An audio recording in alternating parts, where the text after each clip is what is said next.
एक recent study के according India में 93% स्कूल्स हैं जहां अभी भी ट्रेंड काउंसलर्स नहीं हैं। आई होप इसके ऊपर काम भी किया जाएगा। बहुत सारे लोगों ने अपने अपने तरीके से करियर काउंसलिंग को सॉल्व करने की कोशिश की है, लेकिन वो अभी तक कंप्लीटली एक होलिस्टिक सोल्यूशन नहीं प्रोवाइड कर पाए हैं। क्यों? 90% से ज़्यादा बच्चे इंडिया में अभी भी 6 या 7 करियर से ज़्यादा जानते ही नहीं कि ऐसे ऑप्शंस एग्जिस्ट करते हैं। कि अभी भी मैं अपने कज़न से पूछता हूँ या स्कूल के सीनियर से पूछता हूँ या रिलेटिव से पूछता हूँ, मैं कितने करियर काउंसलर्स को जानता हूँ जो 5 से 6 सर्टिफिकेशंस करके बैठे हैं करियर काउंसलिंग की, और उसके बाद भी हमें व्हाट्सएप पे क्वेश्चन पूछते हैं कि ये मैं बच्चे को सजेस्ट करूं कि ना करूं। Career counselling next major professional service है, लेकिन उसकी कोई रेगुलेशंस नहीं, कोई स्टैंडर्ड्स नहीं, एक्सेस नहीं है, ट्रेनिंग नहीं है, स्टैंडर्ड्स नहीं है, पॉलिसी नहीं है। सरकार इंटरेस्टेड है, government is very interested in this,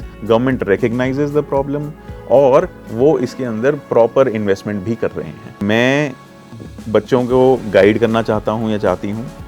क्यों?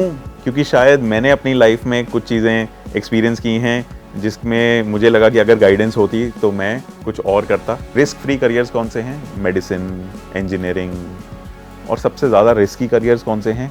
Creative careers. मैं आपको बताऊं तो मैं कंप्यूटर साइंस इंजीनियर हूं। तो 2.5 साल मैंने एक अमेरिकन कंपनी में काम किया, नोएडा में ही। और वो क्यों काम किया? क्योंकि मैंने कंप्यूटर साइंस इंजीनियरिंग की। अब कंप्यूटर साइंस इंजीनियरिंग क्यों की?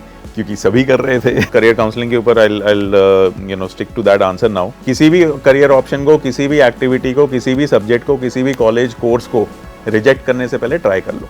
What if your job was helping people find theirs? Today we are exploring the career path that helps others uncover their own. Welcome to the Expert Angle. ये podcast उन लोगों के लिए है जो career की इवॉल्विंग दुनिया को समझना चाह रहे हैं और अपने लिए सही करियर चॉइसेस लेना चाहते हैं। मैं हूं आपकी होस्ट अदिति और आज हम बात करेंगे एक ऐसे प्रोफेशन की जो दूसरों की करियर जर्नी को शेप करता है। जी हाँ, करियर काउंसलिंग। आज के ज़माने में करियर ऑप्शन सिर्फ डॉक्टर या इंजीनियर तक नहीं लिमिटेड रह चुके, लेकिन फिर भी एक सर्वे के अकॉर्डिंग सिर्फ 7 ही करियर ऑप्शंस हैं जिनके बारे में स्टूडेंट्स जानते हैं। तो अगर आप दूसरों की मदद करके एक पर्पसफुल करियर बनाना चाहते हैं, ये एपिसोड आपके लिए ही है। So today we have Mr. Saurabh Nanda with us. Saurabh has mentored more than 20,000 students, not only in India, but in Japan and Denmark. Saurabh has also been a TEDx speaker. So Saurabh, thank you for coming to our show. And Saurabh, एक recent study के according, India में 93% schools हैं जहां अभी भी trend counsellors नहीं हैं। So we सी कि स्कार्सिटी बहुत ज़्यादा है इस वक्त। तो आपका इसके बारे में क्या ख्याल है? सबसे पहले तो thank you so much for having me on the podcast. I think it's a brilliant start, क्योंकि इस तरह की जो कॉन्वर्सेशन हैं, ये जो बातें हैं, ये बहुत इंपॉर्टेंट होती हैं और ज़्यादातर ये बातों के बारे में इस तरीके से बात की नहीं जाती कि ज़्यादातर लोगों तक पहुँचे। ये पता सबको होता है, लेकिन I think this is a great Endeavour and thank you so much for having me over. आपका क्वेश्चन बहुत इंपॉर्टेंट है। 93% स्कूल्स में अभी भी काउंसलिंग एक टर्म ज़रूर है, लेकिन उसको एक एड हॉक बेसिस पे ही किया जाता है। मतलब कि स्कूल्स चाहते हैं करना, लेकिन बहुत सारे रीजंस हैं स्कूल्स के भी जो जिसकी वजह से वो नहीं कर पाते। तो ज़्यादातर जो साइकोलॉजी के टीचर्स हैं या जो सीनियर टीचर्स हैं, उनसे रिक्वेस्ट किया जाता है कि आप स्टूडेंट की काउंसलिंग भी करें। और ऑफ कोर्स वो बहुत एक्सपीरियंस लोग हैं, बहुत अच्छी काउंसलिंग भी करते हैं। लेकिन आप खुद ही सोचिए, एक टीचर अगर आप उनका टाइम टेबल देखें, उनकी रूटीन देखें, उनके पास इतना समय नहीं होता कि वो इंडिविजुअली हर स्टूडेंट की प्रॉब्लम को सॉल्व कर सकें। सेकेंडली, उनके पास इतना टाइम नहीं होता कि वो अपने सब्जेक्ट के अलावा बाकी चीज़ों के बारे में भी अवेयर हो सकें। सो हमें समझना ये पड़ेगा कि करियर काउंसलिंग या करियर कंसल्टिंग जो है, it's a consulting job, it's a professional job, जिसकी वजह से आपको उतनी ही रिसर्च करनी पड़ती है किसी और को एडवाइस देने से पहले। सो काउंसलिंग स्कूल्स में सीबीएसई की अगर बात करूं मैं, तो सीबीएसई ने कुछ 2012-13 में इसको सीरियसली लेना शुरू कर दिया था। और सबसे पहले काउंसलिंग के केस में उन्होंने जो हिदायतें दी थी, जो डायरेक्टिव्स दिए थे, they were more about guidance counselling, they were more about psychological behavioural counselling, क्योंकि उस टाइम पे इंडिया में बुलिंग का एक मतलब बहुत फिनोमिना चला था, जिसकी वजह से अवेयरनेस करने की ज़रूरत थी। एंड तब भी लेकिन उसके अंदर करियर काउंसलिंग को एक माइनर पार्ट रखा गया था। लेकिन अब आप देखेंगे कुछ सालों पहले से ही, स्पेशली पैंडेमिक के बाद और करंट जो अभी जियोपॉलिटिकल टेंशन्स हैं या दुनिया भर की चीज़ें चेंज हो रही हैं, एआई है, इसकी वजह से पेरेंट्स में, बच्चों में बहुत कन्फ्यूजन्स हैं, बहुत अनसर्टेनिटीज़ हैं कि हम डिग्री कर भी लें, उसके बाद भी अगर जॉब मिल रही है कि नहीं, किस तरह की डिग्री करनी चाहिए, क्या उस डिग्री करने के बाद, जॉब करने के बाद भी लोग उसमें सेटिस्फाइड हैं कि नहीं। तो अब ये क्वेश्चंस, ये क्वालिटी ऑफ लाइफ के क्वेश्चंस, क्वालिटी ऑफ करियर के क्वेश्चंस, ये सब आते जा रहे हैं, क्योंकि ये डायरेक्टली आपकी मेंटल हेल्थ से भी रिलेटेड है। इसीलिए करियर काउंसलिंग की अब जो एक मेन स्ट्रीम में बातें होनी शुरू हुई हैं, जिसको एक हाईलाइट मिल रहा है, उसके बारे में बातें शुरू हुई हैं। और एटलीस्ट अब ये बातें शुरू हुई हैं, तो आई होप इसके ऊपर काम भी किया जाएगा कि वो 93% को हम धीरे धीरे कम करें और हर स्कूल में काउंसलर या काउंसलिंग टीम ज़रूर हो। सौरभ, तो आपको क्या लगता है कि अभी भी इस फील्ड में गैप्स क्या है, या जो जो नीड है जिसे अभी भी हमें भरना है, तो वो आपके अकॉर्डिंग क्या चीज़ें हैं? जी, अब 2012 में मैंने शुरू किया ये काम, और तब से लेके अब तक जब मैं एक आउटसाइडर की तरह इस इंडस्ट्री को देखता था, मेरे अंदर पैशन था कि हाँ, बच्चे को गाइड करना है, गाइड करने से सब कुछ ठीक हो जाएगा। तो पहला तो यही सवाल था कि गाइड करना है, तो गाइड कैसे करना है वो सीखा हमने। लेकिन जैसे जैसे इंडस्ट्री में हम आगे बढ़े, बहुत सारे लोगों के साथ काम किया, बहुत सारे लोग एक्चुअली इस प्रॉब्लम को अपने तरीके से सॉल्व करने की कोशिश कर रहे हैं। मैं बताना चाहूँगा, मैंने कितने सारे करियर काउंसलर देखे हैं जिन्होंने अलग अलग तरीके अपनाए हैं। कई लोग किताबों के थ्रू करियर काउंसलिंग करते हैं कि आप ये नॉवेल्स पढ़िए, अपने आप समझ आएंगे। तो जैसे अमेरिका की बहुत फेमस किताब है catcher in the Rai, 1950s की है, वो कहते हैं आप वो पढ़िए, हम भी बोलते हैं वो पढ़िए, अच्छी बुक है। कई लोगों ने पिक्चरें दिखा दिखा के, कुछ मैं जानता हूँ, एक IIM इंदौर की टीम थी जो मूवीज़ दिखाती थी स्कूल्स में जाके, जैसे लक्ष्य, 3 इडियट्स और ये सब, ताकि बच्चों को समझ लगे, पेरेंट्स को समझ लगे। बहुत सारे लोगों ने अपने अपने तरीके से करियर काउंसलिंग को सॉल्व करने की कोशिश की है, लेकिन वो अभी तक कंप्लीटली एक होलिस्टिक सोल्यूशन नहीं प्रोवाइड कर पाए हैं। क्यों? उसका रीज़न ये है कि एक ये इकोसिस्टम की एक बहुत बड़ा चैलेंज है, एक सिस्टेमिक प्रॉब्लम बन गई है ये। और उस सिस्टेमिक प्रॉब्लम को अगर मैं तोड़ना चाहूँ, क्योंकि कुछ ही दिनों पहले मैंने एक प्रेजेंटेशन दी थी ग्रुप ऑफ एजुकेशनिस्ट के सामने कि करियर काउंसलिंग क्या है और उसमें क्या क्या चैलेंजेस हैं, जिसको हम अपनी कंपनी के थ्रू, मेरी एक्चुअली अब 2-3 कंपनीज हैं, उनके थ्रू हम इसको सॉल्व करने की कोशिश कर रहे हैं। सबसे पहली जो चैलेंज है वो है एक्सेस टू करियर काउंसलिंग। आपने खुद ही बोला 93% काउंसलर्स नहीं हैं। सिमिलरली बहुत सारे 90% से ज़्यादा बच्चे इंडिया में अभी भी 6 या 7 करियर से ज़्यादा जानते ही नहीं कि ऐसे ऑप्शंस एग्जिस्ट करते हैं। तो एक्सेस ही नहीं है करियर काउंसलिंग का। और अगर बच्चे के पास इंटरनेट है, जो बहुत अच्छी बात है, इंडिया में इंटरनेट है बच्चों के पास, लेकिन उनको ये नहीं पता कि इंटरनेट पे देखना क्या है। तो चैट जीपीटी से वो क्वेश्चन पूछ सकते हैं, लेकिन जब आपको ये पता ही नहीं होगा कि मैं ये क्वेश्चन पूछ सकता हूँ, मुझे ये क्वेश्चन पूछना चाहिए और चैट जीपीटी इसका सही आंसर दे सकता है थोड़ा बहुत, तब तक उसको आइडिया नहीं पता चलेगा कि किस डायरेक्शन में जाएं। तो फिर उनकी जो करियर डिसीजन मेकिंग है वो कैसे होती है कि अभी भी मैं अपने कज़न से पूछता हूँ या स्कूल के सीनियर से पूछता हूँ या रिलेटिव से पूछता हूँ, राइट। तो पहली चीज़ है एक्सेस नहीं है, तो हमें एक्सेस बढ़ाने की ज़रूरत है, जिसके लिए एक्चुअली काफ़ी काम हुआ है और उसके बारे में बात भी करेंगे आगे हम। दूसरी चीज़ है ट्रेनिंग नहीं है करियर काउंसलर्स की। अब मेरे अंदर पैशन था, मैं इसके अंदर घुसा, और आज के टाइम पे हमारा जो एक एस्टिमेट है इंडस्ट्री का वो है कि कुछ 20,000 करियर काउंसलर हैं इंडिया में। वो सब एक बहुत ही पैशनेट तरीके से इसके अंदर आए हैं, क्योंकि उन सब ने देखा बच्चों की लाइफ ख़राब हो रही है, हमें उन्हें सही गाइडेंस देनी है। हमने इतना एक्सपीरियंस किया है लाइफ में, बहुत लोगों की लाइफ देखी है, तो अब हम दूसरों को गाइडेंस देंगे। बहुत अच्छी चीज़ है एंड आई होप कि और लोग इसमें जुड़ें। लेकिन वो 20,000 करियर काउंसलर, उन्होंने ट्रेनिंग कहाँ से ली? वो एक बहुत बड़ा चैलेंज है। ऐसा नहीं है कि ट्रेनिंग अवेलेबल नहीं है, 5, 6, 10 ऑर्गेनाइजेशंस हैं इंडिया में जो ये ट्रेनिंग प्रोवाइड करती हैं, लेकिन हर एक का अपना एक पर्सपेक्टिव है, अपना एक तरीका है, जो जितनी हमारी रिसर्च है उसके अकॉर्डिंग बहुत कॉम्प्रिहेंसिव नहीं है, जिसकी वजह से आज भी मैं कितने करियर काउंसलर्स को जानता हूँ जो 5 से 6 सर्टिफिकेशंस करके बैठे हैं करियर काउंसलिंग की, और उसके बाद भी हमें व्हाट्सएप पे क्वेश्चन पूछते हैं कि ये मैं बच्चे को सजेस्ट करूं कि ना करूं। तो मतलब फिर उन सर्टिफिकेशंस का आपको ज़्यादा फायदा नहीं हो रहा शायद। दूसरी चीज़ ये है कि साइकोलॉजी समझना बहुत इंपॉर्टेंट है करियर काउंसलिंग के लिए। और साइकोलॉजी समझने का तरीका, या तो आप आर्म चेयर साइकोलॉजिस्ट हैं कि नहीं मैं तो किसी को भी समझ सकता हूँ, ज़्यादातर लोग उसी झांसे में रहते हैं, उसी छलावे में रहते हैं और बहुत अच्छा साइकोलॉजिकली बच्चे के साथ या फिर किसी भी प्रोफेशनल के साथ डील नहीं कर पाते। साइकोमेट्रिक असेसमेंट एक बेस लाइन रेफरेंस है जो आपको चाहिए होता है। जैसे हर डॉक्टर आपसे बात करने से पहले या तो आपकी नब्ज दबाएगा या फिर कहेगा ब्लड टेस्ट की रिपोर्ट लेके आइए। तो अगर तो नब्ज वही डॉक्टर दबाता है जिसको सालों का एक्सपीरियंस है, वो नब्ज दबा के समझ जाता है।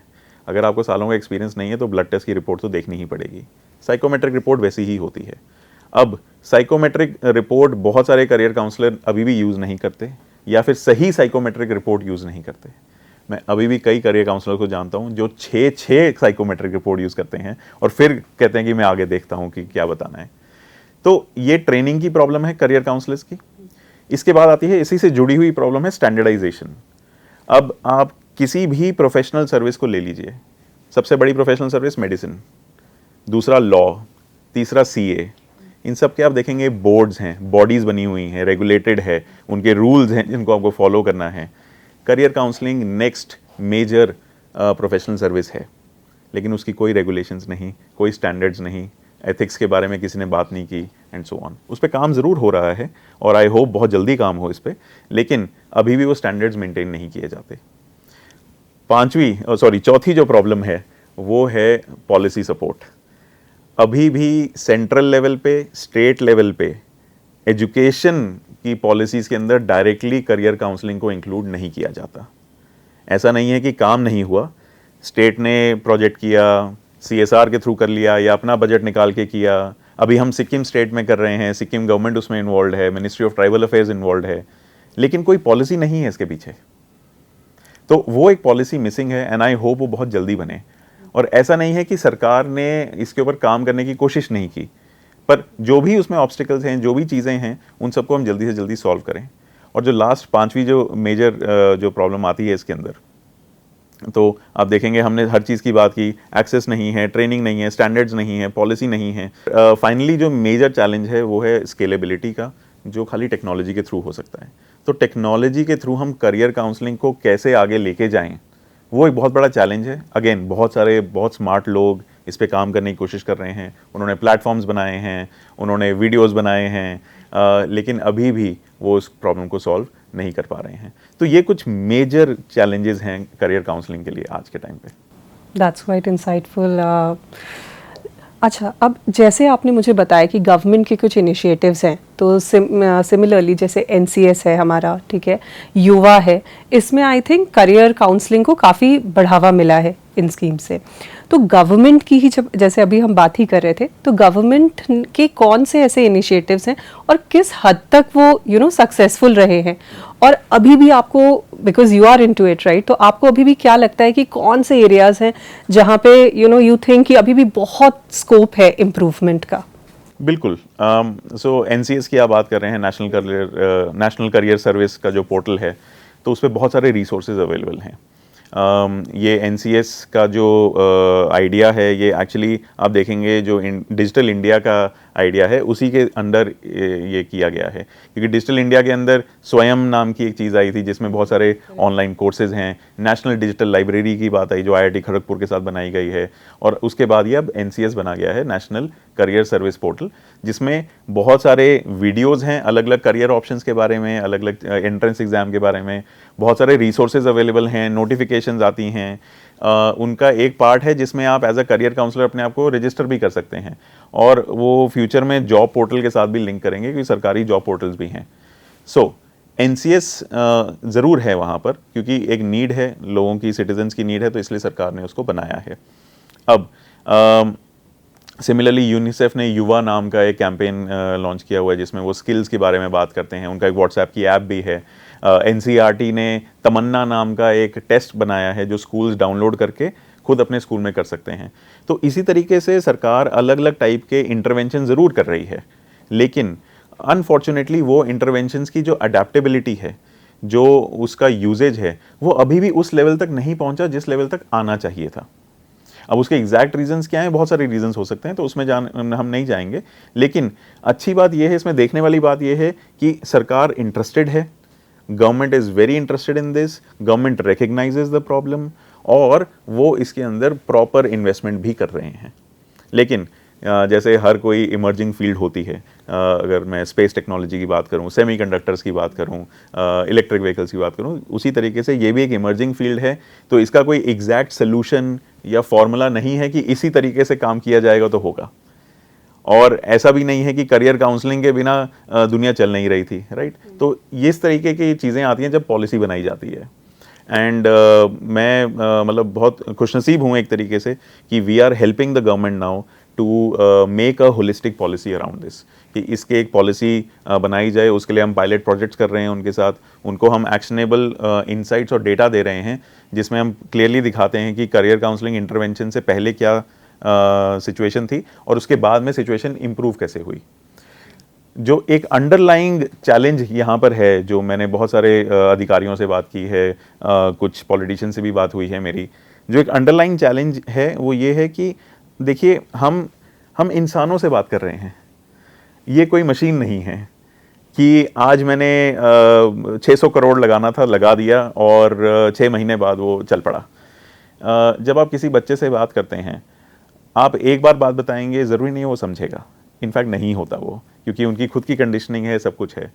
करियर काउंसलिंग इंटरवेंशन का सक्सेस आपको 3 साल में दिखता है, पहले साल में नहीं।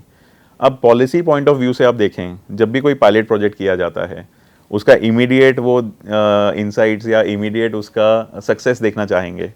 तो इसमें समझने वाली बात आपको ये देखना पड़ेगा कि क्योंकि हम बच्चों के साथ डील कर रहे हैं, इंसानों के साथ डील कर रहे हैं, तो उसका इमीडिएट रिजल्ट आपको नहीं मिलने वाला, ना ही दिखेगा। हमारे रिसर्च के अकॉर्डिंग 2 से 3 साल लगते हैं करियर काउंसलिंग की इंटरवेंशन का इम्पैक्ट दिखने में, क्योंकि बच्चे का माइंडसेट चेंज होता है, बच्चा अपने आप को समझता है, पेरेंट्स उसे समझते हैं, क्योंकि इंडिया में career decision is a family decision. So वो 2 से 3 साल लगते हैं। लेकिन कोई भी पॉलिसी जब आप इम्प्लीमेंट करें तो उनका जब उसको इम्पैक्ट चाहिए वो आपको 1 साल में नहीं मिलने वाला। तो कई पायलट प्रोजेक्ट्स में ये चैलेंज रहा है कि पायलट प्रोजेक्ट्स एक्चुअली खाली 3 महीने 6 महीने के नहीं हो सकते, इनको 2 साल 3 साल का करना पड़ेगा, तब हम उनको एक्शनेबल इम्पैक्ट दिखा सकते हैं। So that is what we are trying to do, ये हमारा एंडेवर है, क्योंकि again policy is a very complicated matter. Policy में आप सबके लिए बनाते हैं, खाली कुछ लोगों के लिए नहीं। तो सरकार भी अपने तरफ से काफ़ी एफर्ट डाल रही है। ओके आज के टाइम में सौरभ हम देखें तो बहुत कन्फ्यूजन है बच्चों के मन में। सो आई बिलीव कि नीड भी बहुत बढ़ गई है करियर काउंसलिंग की। तो now there are many students जो इसमें करियर बनाना चाहते हैं, बट वी नो सिर्फ पैशन से नहीं होता है। तो आपको क्या लगता है करियर मेंटर बनने के लिए, अगर आप हमारे यूजर्स को बताएं कि एक्चुअली में इसकी प्रोसेस क्या होती है? तो if you could just tell us कि what is the process of becoming a career mentor. So that's a very interesting question. जैसे मैंने आपको बताया कि ज़्यादातर लोग इंडिया में एटलीस्ट जो करियर मेंटर बनते हैं, it starts from a very very positive emotional place. वो पॉजिटिव इमोशनल जगह क्या है कि मैं बच्चों को गाइड करना चाहता हूँ या चाहती हूँ। क्यों? क्योंकि शायद मैंने अपनी लाइफ में कुछ चीज़ें एक्सपीरियंस की हैं जिसमें मुझे लगा कि अगर गाइडेंस होती तो मैं कुछ और करता। सो वो मैं सेम चीज़ नहीं देना चाहती कि बच्चों के साथ भी वो हो। So it comes from that. So that is why, क्योंकि वो बहुत पैशनेट जगह से आता है, people are very motivated to become.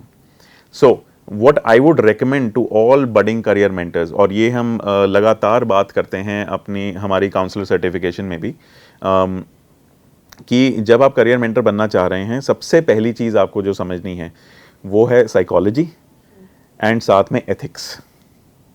ये 2 चीज़ें हैं, इन दोनों का कॉम्बिनेशन अगर इसके साथ आप फाउंडेशन बनाएं तो फिर आपकी जो प्रैक्टिस है, क्योंकि करियर काउंसलिंग की प्रैक्टिस होती है, जैसे डॉक्टर की प्रैक्टिस है, लॉयर की प्रैक्टिस है, वैसे करियर काउंसलर की भी प्रैक्टिस होती है, तो आपकी प्रैक्टिस बहुत अच्छी जाएगी। द रीज़न बीइंग, मैंने क्योंकि ये सीखा है डॉक्टर इतिश्री मिश्रा से, जो इंडिया के प्री एमिनेंट साइकोमेट्रिशियन हैं। उन्होंने ये प्रोफेसर विमला वीरा राघवन जी से सीखा है, जो दिल्ली यूनिवर्सिटी, JNU, इग्नू की HOD रह चुके हैं साइकोलॉजी डिपार्टमेंट के, कि जब तक आप किसी स्टूडेंट के साथ में बिना बायस के, बिना किसी प्रेजुडिस, बिना किसी कंडीशनिंग के बात नहीं करेंगे, तब तक आप उनको सही एडवाइस नहीं दे पाएंगे। तो मैं ज़रूर रेकमेंड करूँगा कि साइकोलॉजी को समझिए, साइकोमेट्रिक एनालिसिस को समझिए, वो आपको हमेशा हेल्प करेगा। नहीं तो आप हमेशा अपने एक्सपीरियंसेस के ऊपर ही डिपेंड करेंगे कि मेरे पास वो केस आया था, वो स्टूडेंट आया था, वो प्रोफेशनल आया था, उनके साथ ये हुआ था, तो यही वही सेम चीज़ इसके साथ भी हो सकती है, let me just do that. Experiences matter a lot, but you don't know that human being completely. So इसलिए साइकोलॉजी इंपॉर्टेंट है। दूसरी बात आती है एथिक्स की। हमारे पास बहुत सारे केसेस आते हैं, बहुत सारे बच्चे आते हैं, पेरेंट्स आते हैं। कई बार पेरेंट्स पहले ही हमें ही गाइडलाइन देनी स्टार्ट कर देते हैं कि बच्चा हमारी नहीं सुन रहा है तो हम ये चाहते हैं कि आप हमारे बच्चे को ये चीज़ें बता दें क्योंकि हमारी नहीं सुनेगा, आप मीडिएटर बन जाएं। तो and we completely understand parents की साइकोलॉजी थोड़ी सी अलग होती है, we understand that, we respect that. तो हमारी प्रैक्टिस में बहुत सिंपल चीज़ है, हम पेरेंट्स और बच्चों की साथ में काउंसलिंग करते हैं ताकि सब कुछ सामने रहे और वो समझें। पेरेंट्स से ये मैं मैसेज भी देना चाहूँगा सारे पेरेंट्स को, जब भी मैंने पेरेंट्स से इंटरेक्शन किया है, बड़े हॉल्स में, ऑनलाइन, इंडिविजुअली, उनसे मैंने एक क्वेश्चन हमेशा पूछा है कि आप अपने बच्चे के लिए क्या चाहते हैं, और उनका आंसर क्या रहता है हमेशा? वो पहले कहेंगे मैं चाहता हूँ मेरा बच्चा सक्सेसफुल हो करियर में। बहुत अच्छी बात है, आप बताइए सक्सेसफुल क्या होता है? तो कहेंगे सक्सेसफुल का मतलब है अच्छी जॉब हो, गाड़ी हो, फ्लैट मिल जाए, घर मिल जाए। अच्छी बात है, तो और क्या चाहिए आपको अपने बच्चे के लिए? नहीं, चलो वो भी ना हो, लेकिन मैं चाहता हूँ मेरा बच्चा, मेरी बेटी, मेरा बेटा खुश रहे। तीसरे लेवल के आंसर में हमेशा वो एक ही चीज़ बोलते हैं, हम चाहते हैं हमारा बच्चा खुश रहे। और अब वो क्या करते हैं, उस खुशी को रिवर्स इंजीनियर करते हैं। खुशी मतलब बंगला, गाड़ी, पैसा सब चाहिए, और बंगला, गाड़ी, पैसा मतलब उस तरह का करियर चाहिए। तो फिर इसलिए इसको डॉक्टर बनाओ, इंजीनियर बनाओ, सीए बनाओ, इसको इन्वेस्टमेंट बैंकर बनाओ। तो पेरेंट्स की साइकोलॉजी है, which is okay, which is nothing bad. अब प्रॉब्लम ये है कि अगर आपका बच्चा किसी और चीज़ के लिए बना है, आप उसको मेडिसिन में पुश कर दीजिए, इंजीनियरिंग में पुश कर दीजिए, वहाँ जाके वो परफॉर्म ही ना करे, और हम सब जानते हैं ये होता है, तभी अभी भी आप देखेंगे इंडिया के 80% इंजीनियर्स इंजीनियरिंग में काम नहीं करते, 60% आर्किटेक्ट नहीं बनते, वो कुछ और करते हैं। बहुत सारे, कम से कम भी एमबीए का, जो टॉप एमबीए की बात करें हम, आईआईएम में, आईएसबी में 5% के करीब वहाँ पर क्लास डेंटिस्ट्स की है। मतलब डेंटिस्ट को एमबीए करने की कितनी ज़रूरत पड़ रही है। सो कभी ना कभी आके वो जो पेरेंट्स की एस्पिरेशन है वो आके टूटेगी। तो इसीलिए वो ना टूटे तो हम कहते हैं कि आप साइकोमेट्रिक असेसमेंट के थ्रू, काउंसलिंग के थ्रू समझिए, पाथ को समझिए। अगर आप देखेंगे दुनिया में किसी भी करियर में आपको सक्सेस मिल सकती है, आप किसी भी करियर में पैसा कमा सकते हैं, शोहरत कमा सकते हैं, सब कुछ आपको मिलता है, नहीं तो वो इंडस्ट्री एग्जिस्ट ही नहीं करती। करेक्ट। अब दूसरा जो चैलेंज आता है, पेरेंट्स कहते हैं आपकी बात एकदम ठीक है, लेकिन हम चाहते हैं हमारे बच्चे को ज़्यादा स्ट्रगल ना करना पड़े, रिस्क फ्री करियर हो। क्योंकि अगर देखा जाए तो रियल एस्टेट वाले बहुत पैसा कमाते हैं, लेकिन कभी भी कोई अपने बच्चे के लिए ये शायद सपना कम ही देखता होगा कि ये रियल एस्टेट एजेंट बने, है ना। तो इसलिए वो कहते हैं कि रिस्क फ्री करियर्स कौन से हैं? मेडिसिन, इंजीनियरिंग, और सबसे ज़्यादा रिस्की करियर्स कौन से हैं? Creative careers. आप एक्टिंग करना चाहें, डायरेक्शन में जाना चाहें, इतना ज़्यादा कंपटीशन है और सक्सेस बहुत कम मिलती है। म्यूजिशियन बनना चाहें, पेंटर बनना चाहें, स्कल्प्टर बनना चाहें, आप स्पोर्ट्स पर्सन बनना चाहते हैं, आप इन्फ्लुएंसर बनना चाहते हैं। मतलब कि आपको बताऊं, न्यूयॉर्क यूनिवर्सिटी में बहुत फेमस प्रोफेसर हैं, उनका नाम है स्कॉट गैलोवे। अभी उनका रिसेंटली वो पॉडकास्ट में आते रहते हैं, उनका खुद का मीडिया कंपनी भी है। तो उन्होंने अभी रिसेंटली आके एक डेटा शेयर किया कि कुछ 90% से ज़्यादा ऐसे क्रिएटर्स हैं जो इन्फ्लुएंसर्स कह रहे हैं अमेरिका में, जो हेल्थ इंश्योरेंस अफोर्ड नहीं कर पा रहे थे क्योंकि वो साल में $23,000 से कम पैसा कमाते हैं। तो वहाँ पर कोई लिमिट होती होगी यूएस में कि अगर आप साल में $23,000 से ज़्यादा नहीं कमाते, जो एक्चुअली बहुत ही कम सैलरी है, तो आपको हेल्थ इंश्योरेंस के लिए आप एलिजिबल नहीं हैं। अब आप बताइए, अब बच्चों को अगर आप पूछेंगे कौन से करियर में जाना है, वो कहेंगे मुझे कूल करियर में जाना है। कूल करियर ये है, लेकिन कूल करियर आपको शायद वो स्टेबिलिटी लाइफ में नहीं देगा। तो पेरेंट्स का थॉट प्रोसेस वहाँ से आता है जो हम समझते हैं, लेकिन 100 बच्चों में हमेशा कुछ बच्चे ऐसे निकल के आते हैं, उभर के आते हैं जो उन करियर्स में बहुत अच्छा कर सकते हैं, तो तब हम उनको उस तरह की गाइडेंस भी देते हैं। सो आई थिंक बड़ा लंबा आंसर हुआ, लेकिन I hope but it has actually cleared all the doubt. तो सौरभ, अभी तो हमने देखा कि प्रोसेस कैसे है, क्या होना चाहिए। अगर कोई इस फील्ड में आना चाहता है तो आपको लगता है कि कोई ऐसे स्किल सेट्स अगर बच्चे के पास पहले से है तो प्रोबेबली या वो कुछ टाइम में अगर डेवलप करे कोई स्पेसिफिक स्किल सेट्स तो वो उसको हेल्प करेंगे? बिल्कुल। मैं जब भी मेरे से ये क्वेश्चन पूछा जाता है कि करियर काउंसलिंग में अगर आना चाहते हैं, एस्पिरेंट्स हैं इसके लिए, तो देखिए किसी भी करियर की अगर हम बात करें तो वहाँ पर कुछ स्किल्स चाहिए होते हैं आपको, है ना। करियर काउंसलिंग का सबसे इम्पॉर्टेंट स्किल जो है वो है एम्पैथी। आप दूसरों से रिलेट कर पाएँ, उनसे बात कर पाएँ, उनकी सुनना चाहें, सो कम्युनिकेशन स्किल्स आ जाते हैं वहाँ पर, लिसनिंग स्किल्स आ जाते हैं, बहुत इंपॉर्टेंट हैं। So empathy, communication skills, then strategic thinking बहुत इंपॉर्टेंट है। क्यों? क्योंकि जैसे अगर मेरे सामने एक स्टूडेंट आई, बहुत स्मार्ट स्टूडेंट है, वो ये सब करती है, ऐसे एकेडमिक्स हैं, ऐसे एक्स्ट्रा करिकुलर हैं, किस डायरेक्शन में जाना चाहिए, राइट? तो मुझे उसकी पूरी प्रोफाइल समझनी है, उसके एप्टीट्यूड, नेचुरल जो टैलेंट्स हैं जो उसे जेनेटिकली मिले हैं अपनी फैमिली से, उनको समझना है, और उसकी पर्सनालिटी को समझना है, फिर उसके इंटरेस्ट एरियाज़ को समझना है, और फिर उसको कनेक्ट करना है इंडस्ट्री ट्रेंड से कि आज के समय में क्या चल रहा है। फॉर एग्जाम्पल, अगर आप इस साल का एनालिसिस करेंगे जेई रिजल्ट्स का और इंजीनियरिंग सीट्स का, तो आप देखेंगे अभी भी बच्चों के अंदर ट्रेंड चल रहा है कंप्यूटर साइंस लेने का। लेकिन आईआईटी मद्रास के एक प्रोफेसर ने अभी जेई काउंसलिंग के टाइम पे बोला था, प्लीज़ कंप्यूटर साइंस के अलावा भी बाकी इंजीनियरिंग के ऊपर फोकस कीजिए, क्योंकि एक्चुअली में अगर आप फ्यूचर देखेंगे, लगातार पिछले 3 सालों में कंप्यूटर साइंस की नौकरियां कम होती जा रही हैं, और जो फ्यूचर करियर ऑप्शंस हैं डिफेंस सेक्टर में, पूरी दुनिया में एक्चुअली डिफेंस सेक्टर अभी बढ़ रहा है, इंडिया इंक्लूडेड। उसके बाद स्पेस टेक्नोलॉजी, उसके बाद में इलेक्ट्रिक व्हीकल्स, रिन्यूएबल टेक्नोलॉजी, इन सब में कोर ब्रांचेस मैकेनिकल, इलेक्ट्रिकल, इनकी ज़्यादा वैल्यू है, राइट। तो अब वो इंडस्ट्री ट्रेंड को समझ के हर इंडस्ट्री का हर करियर ऑप्शन का, चाहे वो डिज़ाइन हो, एडवर्टाइजिंग हो, म्यूज़िक हो, उन सारे इंडस्ट्री ट्रेंड्स को आपको समझना पड़ेगा, उस बच्चे की प्रोफाइल से अटैच करना पड़ेगा, फिर देखना पड़ेगा कि क्या वो मैच होता है कि नहीं। पर यहाँ पर ख़त्म नहीं होती बात, फिर आपको बैकअप ऑप्शंस भी बनाने पड़ेंगे। तो ये तो हो गया करियर पाथवे। फिर उसके बाद में आपकी नॉलेज होनी चाहिए एजुकेशन पाथवेज के बारे में। सो एजुकेशन पाथवे का मतलब है कि अगर आप अभी क्लास 9 में मेरे पास आए हैं तो अगले 4 साल करना क्या है। फिर आपको ये भी समझ आना चाहिए किस तरह की यूनिवर्सिटी ऑप्शंस हैं। हमारी प्रैक्टिस में हम 4 टाइप के यूनिवर्सिटी ऑप्शंस की बात करते हैं। ट्रेडिशनल इंडियन यूनिवर्सिटी, जो बेसिकली एंट्रेंस एग्जाम के बेस पे आपको एडमिशन देती है, जैसे Delhi university, IIM, IIT, private universities बहुत सारी ऐसी हैं, और वो सारे बेसिकली एंट्रेंस एग्जाम के बेस पे आपको एडमिशन देंगे। तो आपको एंट्रेंस की प्रिपरेशन करनी पड़ेगी, कब करनी चाहिए वो समझना पड़ेगा, क्या पढ़ना पड़ेगा वो समझना पड़ेगा। दूसरी लेवल की यूनिवर्सिटी कौन सी होती है? New age universities. New age universities वो यूनिवर्सिटीज़ हैं इंडिया में जो बड़े बड़े बिजनेस हाउसेज, जैसे टाटा और बिरला ने तो शुरू से किया था, रिलायंस, विप्रो, महिंद्रा, शिवनादर, HCL, इन सब ने अभी यूनिवर्सिटी स्टार्ट की हैं। बहुत हाई क्वालिटी यूनिवर्सिटीज़ हैं, और ये अमेरिकन मॉडल के ऊपर बेस्ड हैं, ब्रिटिश मॉडल के ऊपर बेस्ड हैं, तो उस तरह की एजुकेशन प्रोवाइड करते हैं, तो उनकी एप्लीकेशन सिस्टम भी वैसा है। फिर तीसरे टाइप की यूनिवर्सिटी आती है कि अगर आपने बाहर जाना है इंडिया से, तो बाहर में भी प्रीमियम यूनिवर्सिटीज़ हैं या फिर पाथवे यूनिवर्सिटीज़ हैं। फिर किस कंट्री में जाना चाहते हैं, वहाँ वीज़ा की क्या रिक्वायरमेंट्स हैं, पोस्ट वीज़ा, पोस्ट स्टडी आपका क्या ऑप्शंस रहेंगे। उसके बाद में चौथे टाइप की यूनिवर्सिटी, वो ऑप्शन इंडिया में अवेलेबल है जो मेरे लिए बहुत प्रिय है actually. I think it's a fantastic option, जिसमें आप कुछ समय इंडिया में लगाते हैं और कुछ समय बाहर लगाते हैं। तो 2 साल इंडिया में, 2 साल बाहर, 1 साल इंडिया में, 3 साल बाहर, इस तरह की प्रोग्राम्स हैं।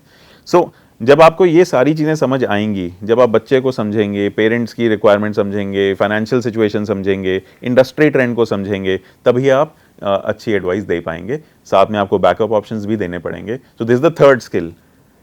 पहला एम्पैथी, दूसरा communication skills, third is strategic thinking, and then fourth is mentorship. क्योंकि जैसे अगर आज मेरे से कोई मिलने आया बच्चा, तो यूजली वो ओवरवेल्म हो जाते हैं पहली बार। 1 घंटा हमने इतना ज्ञान दिया कि बच्चा ओवरवेल्म हो गया, पेरेंट्स ओवरवेल्म हो गए, और उसके बाद उनको समझ नहीं आ रहा अब क्या करें, वो थोड़ी देर शॉक में रहते हैं। फिर 3-4 दिन बाद जाके उसको जब इन्फॉर्मेशन को अब्जॉर्ब करना शुरू करते हैं तो फिर वो साइकोलॉजिकली ह्यूमन कंडीशन ऐसी ही है। सो अल्टीमेटली फिर वो अपने सेफ स्पेस में जाना चाहेंगे कि चलो ये तो बहुत अच्छी इन्फॉर्मेशन मिल गई, लेकिन हम वही कर लेते हैं जो पहले सोचा था, बीकॉम ही कर लो, लॉ ही कर लो। हमने हमारी रिसर्च के अकॉर्डिंग जब हम काउंसलिंग करते हैं हम बहुत खुश होते हैं अंदर से कि हमने बड़ी अच्छी इन्फॉर्मेशन दी, आज बहुत अच्छी काउंसलिंग कही, हमने सारे नोट्स दे दिए, सब कुछ दे दिया। 6 महीने बाद हम फॉलोअप करते हैं। 6 महीने बाद जब फॉलोअप किया तो पता चलता है कि वो कुछ और ही कर रहे हैं। तब हमें समझ आया कि करियर काउंसलिंग ही खाली इनफ नहीं है, आपको हैंड होल्डिंग करनी पड़ेगी, क्योंकि उनको रोज़ डाउट्स आएंगे, रोज़ उनको 10 जगह से इन्फॉर्मेशन मिलने वाली है, यूट्यूब से, चाचा जी से, फिर ट्रंप आके कुछ कह रहे हैं, रोज़ वो उस इन्फॉर्मेशन के बेस पे अपनी करियर डिसीजन मेकिंग चेंज करेंगे। फिर एग्ज़ाम में नंबर नहीं आए या कुछ और हो गया, फिर क्या करें? तो उनको हर स्टेप पे हमें सपोर्ट करना पड़ता है। तो द फोर्थ स्किल इज़ कि आपको वो उतनी पेशेंस होनी चाहिए वो मेंटरशिप के लिए, आप उस मेंटरशिप को इंजॉय करें, रोज़ उनके क्वेश्चंस आंसर करने के लिए रेडी रहें। So these are the major 4 skills जो आपको डेवलप करने पड़ेंगे। अगर आप इन 4 स्किल्स को डेवलप करने के लिए रेडी हैं, सीखने के लिए रेडी हैं, तो बहुत अच्छे आप करियर काउंसलर बनेंगे। सौरभ, अब हम बात करते हैं कि आपने अपनी जर्नी कहाँ से शुरू की, क्या था जो आपको इंस्पायर कर गया कि मुझे एक करियर काउंसलिंग में जाना है, और अभी now you are such a well established career counsellor, तो अब आपको अपना फ्यूचर में what are your goals, what are your aspirations अभी भी? ये क्वेश्चन बहुत इंपॉर्टेंट है और मुझसे काफ़ी बार पूछा गया है, और मेरे पेरेंट्स तो शायद अभी भी कम्प्लीटली नहीं समझते हम क्या करते हैं, but that's okay. Majnu Sultanpuri ji ने कुछ पंक्तियाँ लिखी थी, मैं वो बोलना चाहूँगा। मैं अकेले ही चला था जानिबे मंजिल, मैं अकेले ही चला था जानिबे मंजिल, लोग आते गए मगर लोग साथ आते गए और कारवां बनता गया। सो कुछ ऐसी ही जर्नी है, और मैं तो मतलब यही सोच रहा हूँ कि उन्होंने इस लाइनों को कैसे लिखा गया, क्योंकि ये ऐसा लगता है कि ये मेरे बारे में लिखी गई हैं, और ये एक्चुअली हर इंसान के साथ या हर करियर में होता भी है। 2012 में मेरी जर्नी शुरू हुई थी। उससे पहले अगर मैं आपको बताऊं तो मैं कंप्यूटर साइंस इंजीनियर हूं। तो 2.5 साल मैंने एक अमेरिकन कंपनी में काम किया, नोएडा में ही। और वो क्यों काम किया? क्योंकि मैंने कंप्यूटर साइंस इंजीनियरिंग की। अब कंप्यूटर साइंस इंजीनियरिंग क्यों की? क्योंकि सभी कर रहे थे। बात यही है कि बहुत अच्छी गाइडेंस मिली नहीं। क्लास 10 के बाद में बहुत अच्छी गाइडेंस नहीं मिली, तो जो सब्जेक्ट लेने चाहिए थे तो मैंने ईगो में आके PCM भी ले लिया कि फिजिक्स, केमिस्ट्री, मैथ्स, बायो सब पढ़ेंगे। वो 11वीं तक तो चला, लेकिन समझ आया कि अगर ये सब पढ़ता रहा तो मेरे को खेलने का समय नहीं मिलता। तो 12th में आके मैंने अपनी प्रिंसिपल मैम से रिक्वेस्ट की कि प्लीज़ मैम मुझे एक सब्जेक्ट ड्रॉप करने दीजिए। तो उन्होंने मेरे से सीधा यही पूछा कि आप मैथ्स ड्रॉप करेंगे या बायो? उन्होंने ये भी नहीं पूछा कि फिजिक्स केमिस्ट्री ड्रॉप करनी है कि नहीं। तो वही सिस्टम में हम हैं अभी। तो मैंने उनको सीधा बोला कि मैम मैं तो बायो ड्रॉप करूँगा। वो कहते पर क्यों सौरभ, इंडिया को डॉक्टर्स चाहिए, आप अच्छे डॉक्टर बन सकते हो, आप इसमें मेहनत कीजिए। तो मैंने कहा मैम मैंने बहुत दिमाग लगाया है, बहुत लॉजिकली सोचा है इसके बारे में, और सारी लॉजिकल सोचने के बाद मैं आपको ये बता रहा हूँ मैं बायो ड्रॉप करूँगा। क्योंकि मैं हॉस्पिटल गया था और सारे डॉक्टर हॉस्पिटल में काम करते हैं, क्योंकि ऑटोमेटिक सी बात है अगर आप बायो ले रहे हो तो आप डॉक्टर बनोगे। तो मैं हॉस्पिटल गया। हॉस्पिटल में जब मैं गया तो वहाँ मैंने जो हॉस्पिटल की स्मेल है वो मुझे बिल्कुल अच्छी नहीं लगी, इसलिए मैं डॉक्टर नहीं बनना चाहता। तो इस तरह की लॉजिकल थिंकिंग। सो आप समझेंगे कि तब भी गाइडेंस नहीं थी। बायो ड्रॉप किया तो इंडिया में एक PCM वाला लड़का क्या करेगा? इंजीनियरिंग ही करेगा। इंजीनियरिंग की कोई प्रिपरेशन नहीं थी। क्रैश कोर्स किया 12th के बाद में, उसके बेस पे थोड़े बहुत नंबर आ गए। उसके बाद पता नहीं कॉलेज कौन सा जाना है, उसकी वजह से काफ़ी अच्छे कॉलेजेस छूट गए मुझसे। फिर इंजीनियरिंग में घुसे, ये नहीं पता था कौन सी इंजीनियरिंग करनी चाहिए। तो सब जो फैमिली में सबने डिस्कशन किया कि कंप्यूटर साइंस चल रहा है तो आप कंप्यूटर साइंस कीजिए, तो कंप्यूटर साइंस ले लिया। 1.5 साल बाद पता चला कि केमिकल इंजीनियरिंग करनी चाहिए। 2 साल बाद पता चला कि 10वीं के बाद ह्यूमैनिटीज़ लेना चाहिए था। ये चीज़ मुझे चुभती रही लगातार, क्योंकि बचपन से हमें बताया गया कि आप पढ़ाई करें, आप मेहनत करें, सब अच्छा होगा। हमने पढ़ाई की, मेहनत की, सब कुछ किया, लेकिन उसके बाद भी मैं कंफ्यूज हूँ। एक अच्छी खासी नौकरी है, लेकिन उस नौकरी में मज़ा नहीं आ रहा, मन नहीं लग रहा। सो फाइनली अपने पेरेंट्स के सपोर्ट के साथ, अपनी फैमिली के सपोर्ट के साथ मुझे इतनी करेज मिली कि मैं उस नौकरी को छोड़ूं और फिर मैंने एक गुड़गांव में स्टार्टअप ज्वाइन किया। डॉक्टर इतिश्री मिश्रा जो मेरी मेंटर हैं उनके अंडर काम किया 8-9 महीने, पूरे इंडिया में घूमा, स्कूल्स में सेशन लिए और उसके बाद ये जर्नी शुरू हुई। तब ये समझ आ गया था कि बहुत बड़ी प्रॉब्लम है, तो मज़ा भी आ रहा था कि इतनी बड़ी प्रॉब्लम है, सॉल्व करेंगे, बहुत मज़ा आएगा। लेकिन क्योंकि बहुत बड़ी प्रॉब्लम है तो उसको छोटे छोटे पार्ट्स में डिवाइड करके थोड़ा करके हम सॉल्व करने की कोशिश कर रहे हैं। अभी मेरी 2-3 कंपनीज़ हैं जिनके थ्रू हम ये करते हैं। हम करियर काउंसलर्स की ट्रेनिंग भी करते हैं, बच्चों से भी काम करते हैं। 40 से ज़्यादा शहरों से हमारे क्लाइंट्स आते हैं, 6 से ज़्यादा कंट्रीज़ से। इसके अलावा मैं एंटरप्रेन्योरशिप में भी मेंटरशिप करता हूँ, जिसमें 35 से ज़्यादा देशों के इंजीनियरिंग बच्चों को मैं मेंटर करता हूँ। NIT जालंधर का मैं एलुमनाई हूँ, तो NIT जालंधर में मैं विजिटिंग फैकल्टी भी हूँ, गेस्ट फैकल्टी हूँ। AI के लिए बात करता हूँ वहाँ जाके। तो करियर काउंसलिंग तो ये रही है और इसमें बहुत सारे काम करता हूँ मैं अलग अलग टाइप के। तो ज़्यादातर लोग मुझसे यही पूछते हैं कि आप इतना सारा कुछ क्यों करते हो या इतना सारा कुछ कैसे कर रहे हो।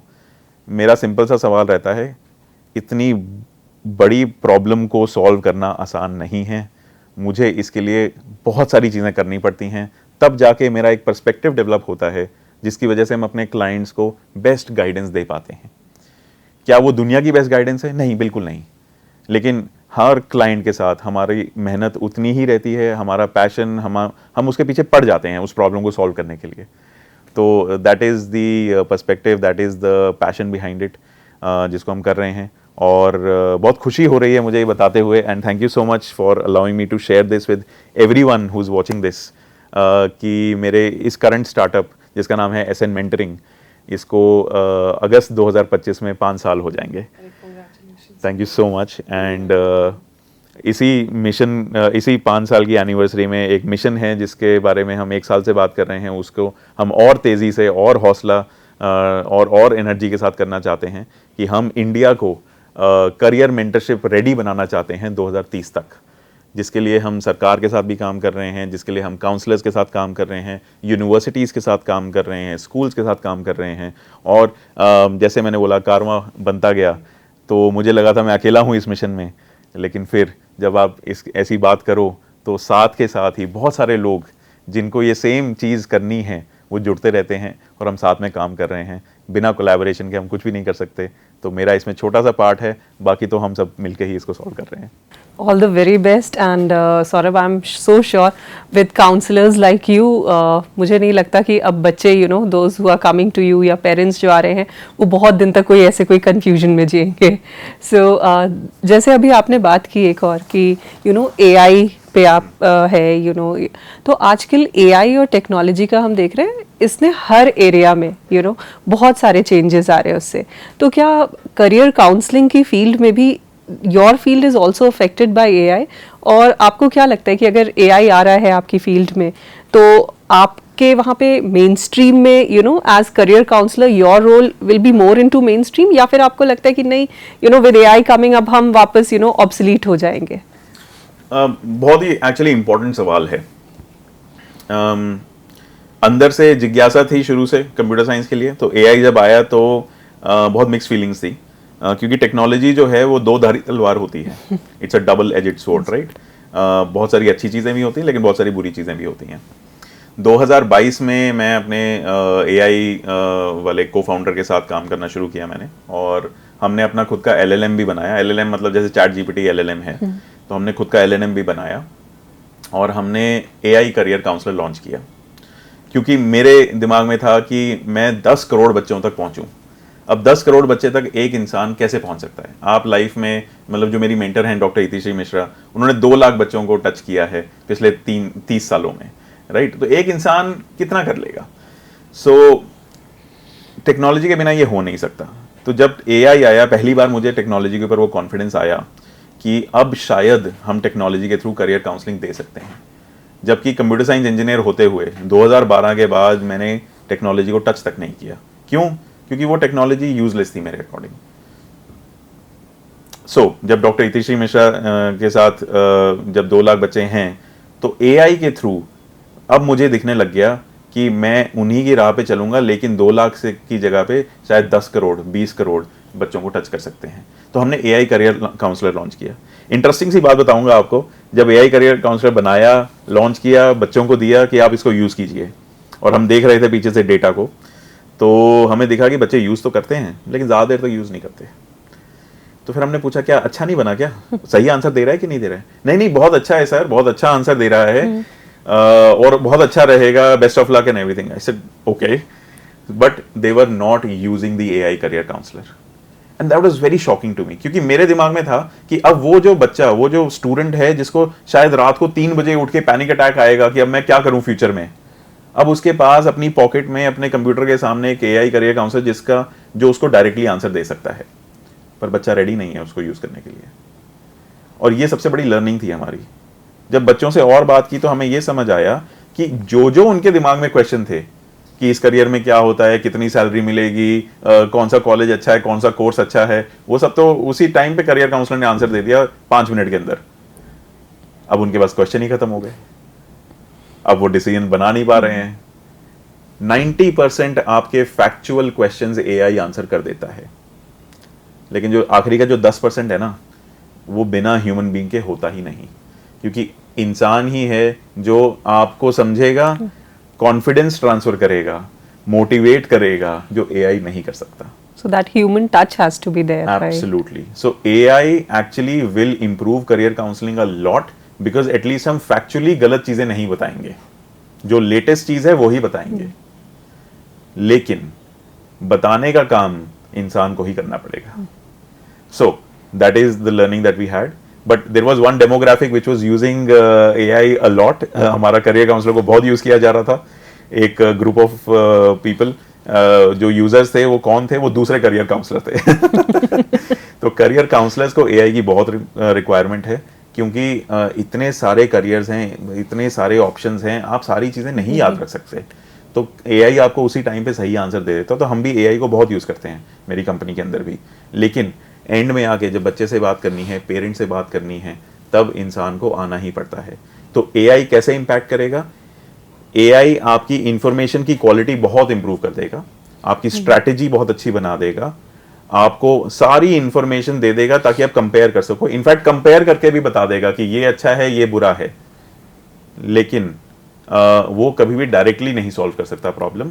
सो AI will support career counsellors a lot, it will support students, but the entire work of career counseling will still be human oriented and human driven. Saurabh, आजकल हम देखते हैं कि ये करियर काउंसलिंग का जो फील्ड है, people want to go into it. So what do you think कि गवर्नमेंट सेक्टर या पब्लिक सेक्टर में are there jobs available for career counselling? जी बिल्कुल। पहले तो जो आपने बात कही बहुत इंपॉर्टेंट है कि जॉब सीकर्स को करियर काउंसलिंग की ज़रूरत है। इनफैक्ट हमारी प्रैक्टिस में we do career counselling of people between the ages of 10 to 40। तो मतलब मिडिल स्कूल से स्टार्ट हो जाता है और 40 साल की उम्र तक हम लोगों की हेल्प करते हैं। तो उसमें स्टूडेंट्स भी हैं, young professionals, experience professionals, military veterans. एक तो ये है कि उनको करियर काउंसलिंग की ज़रूरत है। दूसरी इसलिए ज़रूरत है क्योंकि दुनिया बहुत तेज़ चेंज हो रही है। तो अब जब कॉलेज के स्टूडेंट आते हैं, इनफैक्ट सबसे हैरानी वाली बात यह है कि सबसे ज़्यादा करियर काउंसलिंग की ज़रूरत है कॉलेज के बच्चों को, लेकिन वो सबसे ज़्यादा रिलक्टेंट या हेजिटेंट होते हैं इंडिया में करियर काउंसलिंग लेने के लिए। वो हेल्प नहीं लेना चाहते। बहुत सारे रीजंस हैं। अगर मैं कल्चरली बात करूं इंडिया की, तो अगर आप देखें सारे पेरेंट्स और सारी फैमिलीज ये बोलती हैं कि उस कॉलेज में पहुंच जाओ, बस फिर हमारी रिस्पॉन्सिबिलिटी ख़त्म, है ना। तो बच्चे के ऊपर बहुत प्रेशर आ जाता है कि अब मैं कॉलेज में तो आ गया हूँ, अच्छे कॉलेज में भी आ गया हूँ, लेकिन अब क्या, समझ तो अभी भी नहीं आ रहा, राइट। बट जो आपने क्वेश्चन पूछा करियर काउंसलिंग के ऊपर, I stick to that answer now. Career counselling is growing as a profession. ये एक प्रैक्टिस है, मतलब कि मोस्ट प्रोबेबली आप अपना खुद का कभी ना कभी बिजनेस स्टार्ट करेंगे ही, लेकिन बहुत सारी करियर काउंसलिंग की कंपनी जैसे मेरी है, वहाँ पर करियर काउंसलर्स की जॉब्स आती रहती हैं और आप उसको ज्वाइन कर सकते हैं। क्या चाहिए, जैसे हमने स्किल्स की भी बात की, वो सारे स्किल्स चाहिए। तो साइकोलॉजी के जो बहुत सारे बच्चे हैं उनके लिए बहुत ही नेचुरल प्रोग्रेशन है, एजुकेशन वाले बहुत सारे बच्चे हैं उनके लिए नेचुरल प्रोग्रेशन है। लेकिन अगर आप देखें करियर काउंसलर्स बहुत सारे जो इंडस्ट्री में हैं, वो मेरी तरह इंजीनियर भी हैं, डॉक्टर भी हैं, डिज़ाइनर रह चुके हैं, म्यूजिशियन रह चुके हैं, लॉयर रह चुके हैं, वो मिलिट्री वेटरन्स हैं और अभी करियर काउंसलिंग कर रहे हैं, एंड सो मच। एक जो ग्रुप है जो बहुत अच्छा इसके अंदर फिट होता है, they are stay at home spouses. तो ज़्यादातर इंडिया में जो घर पे रहते हैं स्पाउसेस, बच्चे की क्या कहते हैं ख्याल रखने के लिए, नर्चरिंग देने के लिए, या घर को संभालने के लिए, वो ज़्यादातर विमेन हैं, but men are also there. तो they are very very good for this. अब सबसे इंटरेस्टिंग बात जो है वो ये है कि अब करियर काउंसलिंग एक सरकारी नौकरी बन गई है।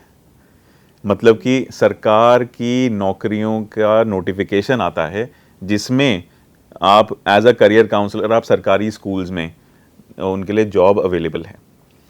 पिछले साल की बात करूं तो सरकार का जो पिछले साल का बजट था उसमें कुछ 1.5 लाख करोड़ रुपया उन्होंने स्किल डेवलपमेंट के लिए रखा था।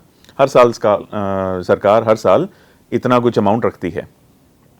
उसके अंतर्गत ये हिदायत दी गई थी सारे स्टेट्स को भी कि आप कुछ 7,000 करियर काउंसलर आप रिक्रूट करेंगे। तो सारी स्टेट्स में इंडिया में मिलके 7,000 नौकरियां पिछली बार अनाउंस की गई थी। इस साल के स्टार्टिंग में, अभी 2 महीने पहले ही इनफैक्ट, महाराष्ट्र गवर्नमेंट ने अपने ट्राइबल स्कूल्स होते हैं जो सेंट्रल गवर्नमेंट से फंडेड होते हैं, जिनका नाम है Eklavya model residential school, EMRS। तो महाराष्ट्र स्टेट में 37 EMRS हैं और भी बन रहे हैं। तो 37 EMRS के लिए 37 करियर काउंसलर्स की नौकरियां निकाली गई हैं। हाँ, अभी वो कॉन्ट्रैक्चुअल बेसिस पे है, 1 साल का कॉन्ट्रैक्ट है, लेकिन तब भी वो सरकारी नौकरी है। क्यों? क्योंकि सरकार को ये बात पता है करियर काउंसलिंग की इंपॉर्टेंस कितनी है, राइट। तो अब ये गवर्नमेंट जॉब बनती जा रही है और NCERT और CBSE दोनों ने ही डायरेक्टिव्स दिए हैं कि कैसे करियर काउंसलर्स को हायर किया जाए। पिछले साल का एक सर्कुलर आया था CBSE का, जिसमें उन्होंने बहुत क्लियरली लिखा है, अगर आप हम चाहते हैं कि CBSE के सारे स्कूल्स इंडिया में करियर काउंसलर को रखें, और उस करियर काउंसलर का एलिजिबिलिटी क्राइटेरिया क्या है कि उन्होंने मास्टर्स किया होना चाहिए साइकोलॉजी में या एजुकेशन में, और अगर उनका करियर काउंसलिंग में एक्सपीरियंस है बहुत अच्छी बात, या फिर उन्होंने कोई PG डिप्लोमा किया होना चाहिए करियर काउंसलिंग या करियर गाइडेंस या गाइडेंस काउंसलिंग में। अब मज़े की बात यह है, जैसे मैंने आपको बताया हमारा इकोसिस्टम अभी बन रहा है, बना नहीं है। इंडिया में कोई भी PG diploma directly career counselling के लिए है ही नहीं। गाइडेंस काउंसलिंग के लिए बहुत सारे हैं, जामिया मिलिया इस्लामिया में भी है, आई थिंक पुणे यूनिवर्सिटी में भी है, और केरला की 2-3 यूनिवर्सिटीज ऑफर करती हैं। लेकिन गाइडेंस काउंसलिंग है, चिल्ड्रन काउंसलिंग है, चाइल्ड काउंसलिंग है, करियर काउंसलिंग नहीं है। तो मैं इसलिए मैं आपको बता रहा था कि हम इसमें लगे हुए हैं इस काम में भी। तो हमारा जो काउंसलर ट्रेनिंग प्रोग्राम है उसको हमने PG डिप्लोमा में कन्वर्ट कर दिया है अभी। तो 1 साल का PG डिप्लोमा रहेगा, जिसके अंदर एक इंटर्नशिप रहेगी, जिसके अंदर आपको कैंपस में इमर्शन के लिए बुलाया जाएगा। मतलब 1 हफ्ता आप कैंपस में रहेंगे, बाकी टाइम आपको प्रैक्टिस करवाया जाएगा, ऑनलाइन पढ़ाया जाएगा। और इसके लिए अभी हम कुछ बहुत अच्छी यूनिवर्सिटी से बात कर रहे हैं। यूनिवर्सिटी बहुत बड़ा इकोसिस्टम होता है, उसमें इन सब चीज़ों में टाइम लगता है, लेकिन ये जल्द ही आई होप अगले 6 महीनों में हम ये डिप्लोमा मार्केट में ला सकें, ताकि लोग इसका लाभ उठा सकें। इस डिप्लोमा को करके इसमें सारी चीज़ें इंक्लूडेड हैं, चाहे हम डेवलपमेंट साइकोलॉजी की बात करें, psychometric assessments, NLP, ethics, mental health, Indian career options, abroad career options, हर चीज़ के बारे में हम इसमें इंक्लूड करने की कोशिश कर रहे हैं। तो ये PG डिप्लोमा अभी अवेलेबल हो जाएगा, जिसके बेस पे आप डायरेक्टली उस सर्टिफिकेट, उस डिग्री के साथ में आप एक सरकारी जॉब के लिए अप्लाई कर सकते हैं। So career counselling is the future guys. अगर आप इसमें इंटरेस्टेड हैं, please join me, join us. We need to do a lot of work to make India career mentorship ready by 2030। तो आप सभी का मैं स्वागत करना चाहूँगा। Please reach out to me, let me help you get on the path. Sure Saurabh, बहुत ही इंसाइटफुल था ये। कई चीज़ें थी जो नहीं पता थी, और कई आप जितना बता रहे हो बहुत ही अमेजिंग लग रहा है। अच्छा, अब हम थोड़ा सा बात करते हैं कि since you are there, you have been guiding students for so long, right. तो आप ये बताओ कि अगर कोई कोई बच्चा है जो गवर्नमेंट एग्जाम्स के लिए तैयारी कर रहा है, या कॉम्पिटिटिव कोई भी एग्ज़ाम दे रहा है, तो उसको कोई ऐसी एडवाइस जो आप देना चाहोगे? बिल्कुल। देखिए, गवर्नमेंट एग्ज़ाम्स इंडिया में one of the most sought after career option रहा है, राइट। उसके बहुत सारे रीजंस हैं, क्योंकि आइडियली आप कोई भी करियर देखें, कोई भी जॉब देखें, अगर आप एक इंसान को भी देखें तो उस इंसान को किस तरह का काम करने का मन है। उस इंसान को हमेशा एक ऐसा वर्क प्लेस चाहिए जहाँ पर स्टेबिलिटी रहे, जहाँ पर अच्छे लोग रहें, जहाँ पर आपको सही टाइम पे सपोर्ट मिले, चाहे फैमिली का, बच्चे की एजुकेशन का, आपको छुट्टियाँ मिल जाएं, राइट। ये सब चीज़ें सबसे ज़्यादा इंडिया में गवर्नमेंट जॉब्स में ही होती हैं, राइट। तो इसलिए गवर्नमेंट जॉब्स की वैल्यू बहुत है इंडिया में।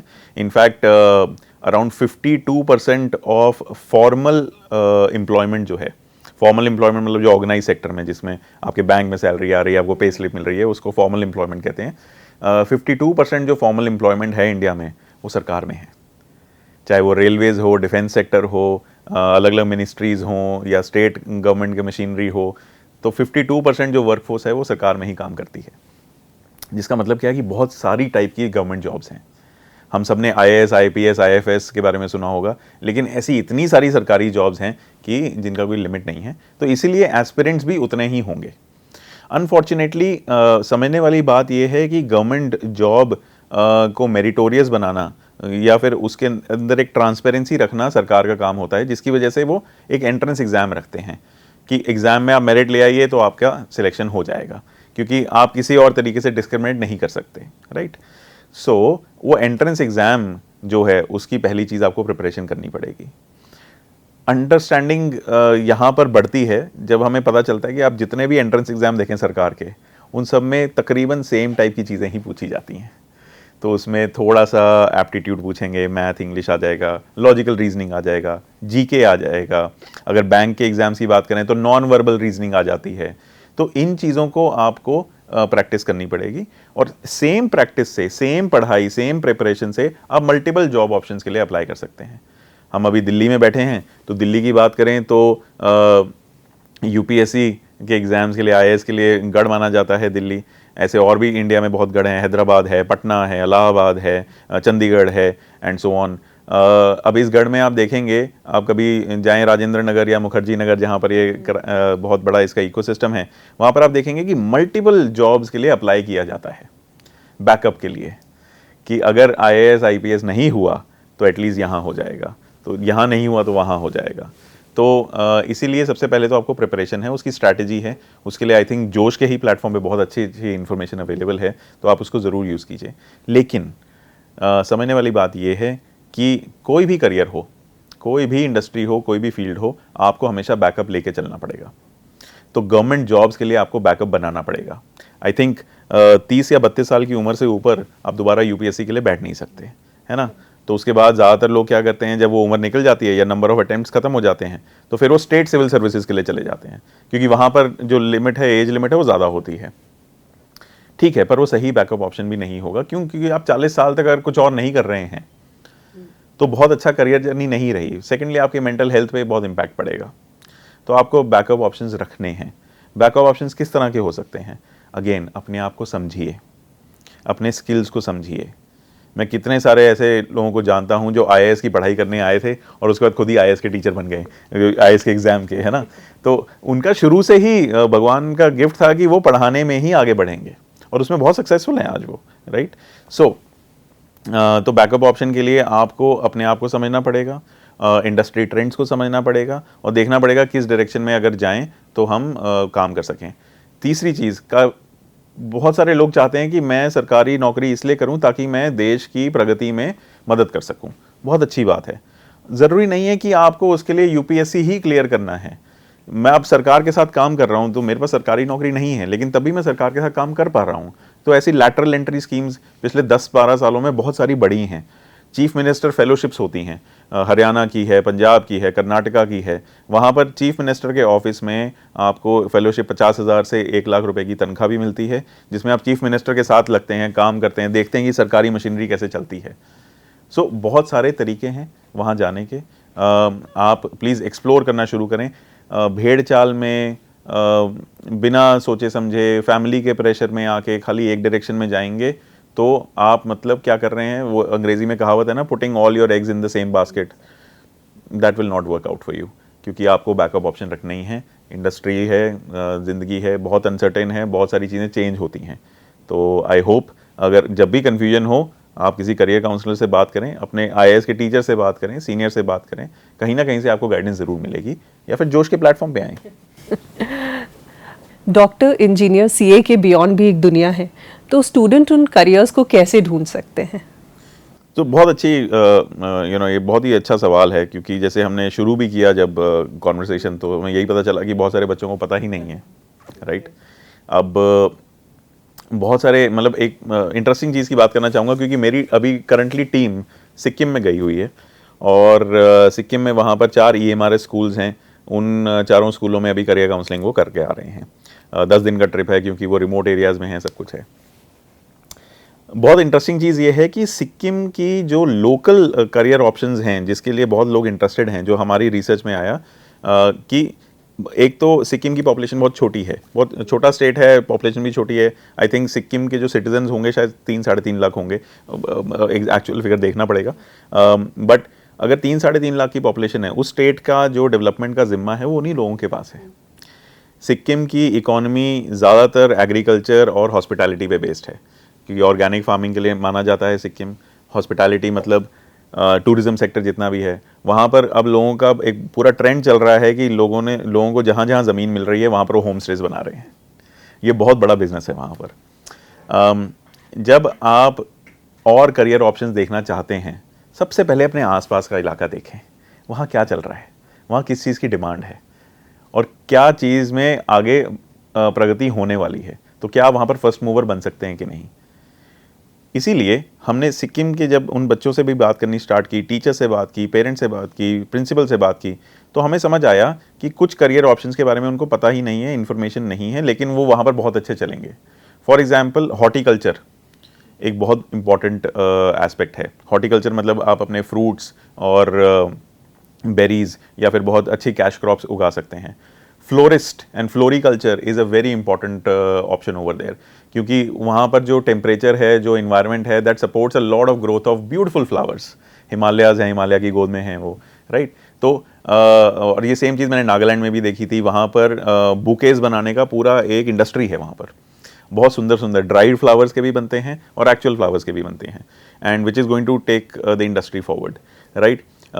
इसके बाद में हॉस्पिटैलिटी से ही रिलेटेड बहुत सारी चीज़ें हमने उनको बताई। इसके बाद में वहाँ पर जो लोकल आप देखेंगे, बहुत सारे गवर्नमेंट ऑफिसेज में अभी वैकेंसीज बहुत ज़्यादा हैं, लेकिन बहुत सारे लोगों को पता ही नहीं कि अच्छा ये भी वैकेंसी होती है। तो सबसे पहली चीज़ तो आपको अपने आसपास के लोगों, अपने आसपास के एरिया को देखें, क्योंकि सबसे ज़्यादा डेवलपमेंट वही होगी। अभी जो हमारे मेजर मेट्रोज़ हैं वो सैचुरेट हो चुके हैं। आप और हम दिल्ली में हैं, तो हमें पता है दिल्ली की हालत, मुंबई की हालत, बैंगलोर की हालत, राइट, क्योंकि ये किसी भी बड़े शहर में होना ही होना है। तो फिर सारी इंडस्ट्री, सारी सर्विसेज अब छोटे शहरों में जाएंगी, वहाँ लोकल सेंटर्स में बनेगा। दूसरी चीज़, जब आप स्कूल में पढ़ रहे हैं, जब आप स्कूल में कोई भी सब्जेक्ट पढ़ते हैं, उसी सब्जेक्ट में आगे आप अगर निकलने की कोशिश करें तो 50 करियर ऑप्शन दिखेंगे आपको। आप कोई भी सब्जेक्ट की बात करें, चलिए सोशियोलॉजी की बात करते हैं। सोशियोलॉजी की बात करें, सबसे पहली चीज़ आप सोशियोलॉजिस्ट बन सकते हैं। तो सोशियोलॉजिस्ट से आप रिसर्च कर सकते हैं। रिसर्च किस तरफ जाएगी? रिसर्च जाएगी आपकी एकेडमिक्स की तरफ, रिसर्च जाएगी आपकी पॉलिसी मेकिंग की तरफ, रिसर्च जाएगी आपकी बहुत सारी वेलफेयर एक्टिविटीज़ की तरफ। तो आप NGOs में काम कर सकते हैं।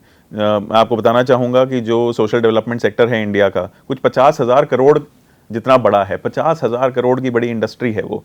तो वहाँ पर नौकरियाँ हैं, वहाँ पर अच्छे लोग चाहिए, राइट। तो अगर आप एक सब्जेक्ट को भी पढ़ें और उसमें मास्टरी करें, आपके लिए हमेशा काम मिलेगा, हमेशा नौकरियां रहेंगी, हमेशा प्रोजेक्ट्स रहेंगे।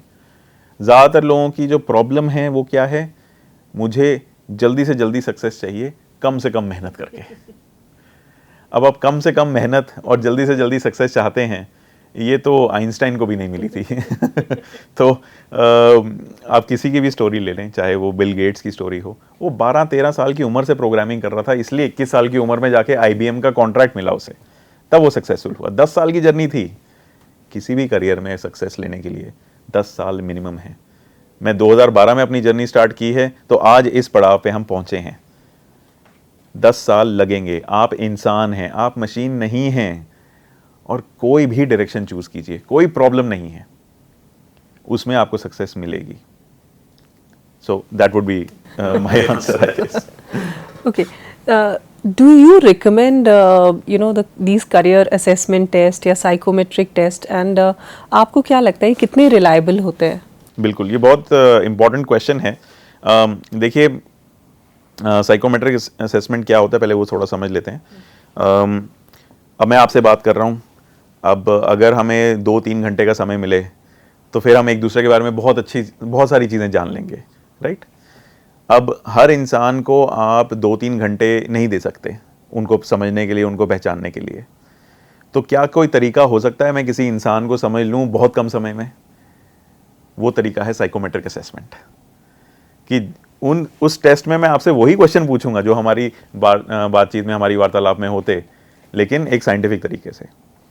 और उस साइंटिफिक तरीके से मुझे ये भी पता चल जाएगा कि आप झूठ कब बोल रहे हैं और मुझे ये भी पता चल जाएगा कि एक्चुअली में चाहे आप खुद शायद सोचते हो कि मैं इस चीज़ में अच्छा हूँ या इस चीज़ में बुरा हूँ, लेकिन मुझे एग्जैक्टली पता चल जाएगा आप अच्छे हैं बुरे हैं। तो उसको साइकोमेट्रिक असेसमेंट कहते हैं। ये वर्ल्ड वॉर 2 के बाद में अमेरिका में बहुत यूज़ होना स्टार्ट हुआ, क्योंकि वर्ल्ड वॉर 2 के टाइम पे अमेरिका ने बहुत सारे लोगों को अपनी फ़ौज में डाला, जो भी था चलो लड़ाई करने चलो, क्योंकि वही समय था। तो जब उनको समझ आया कि सारे फ़ौजी नहीं बन सकते, कुछ लोग स्पेशल हैं जो फ़ौजी बनेंगे, अच्छा काम करेंगे, प्रोफेशनली काम करेंगे, तो उनको लगा कोई टेस्ट करना चाहिए, तब उन्होंने ये टेस्ट बनाए। साइकोमेट्रिक टेस्ट से हमें आपके बारे में बहुत सारी चीज़ें पता चलती हैं। सबसे फेमस जो टेस्ट्स हैं वो पर्सनैलिटी को मेजर करते हैं।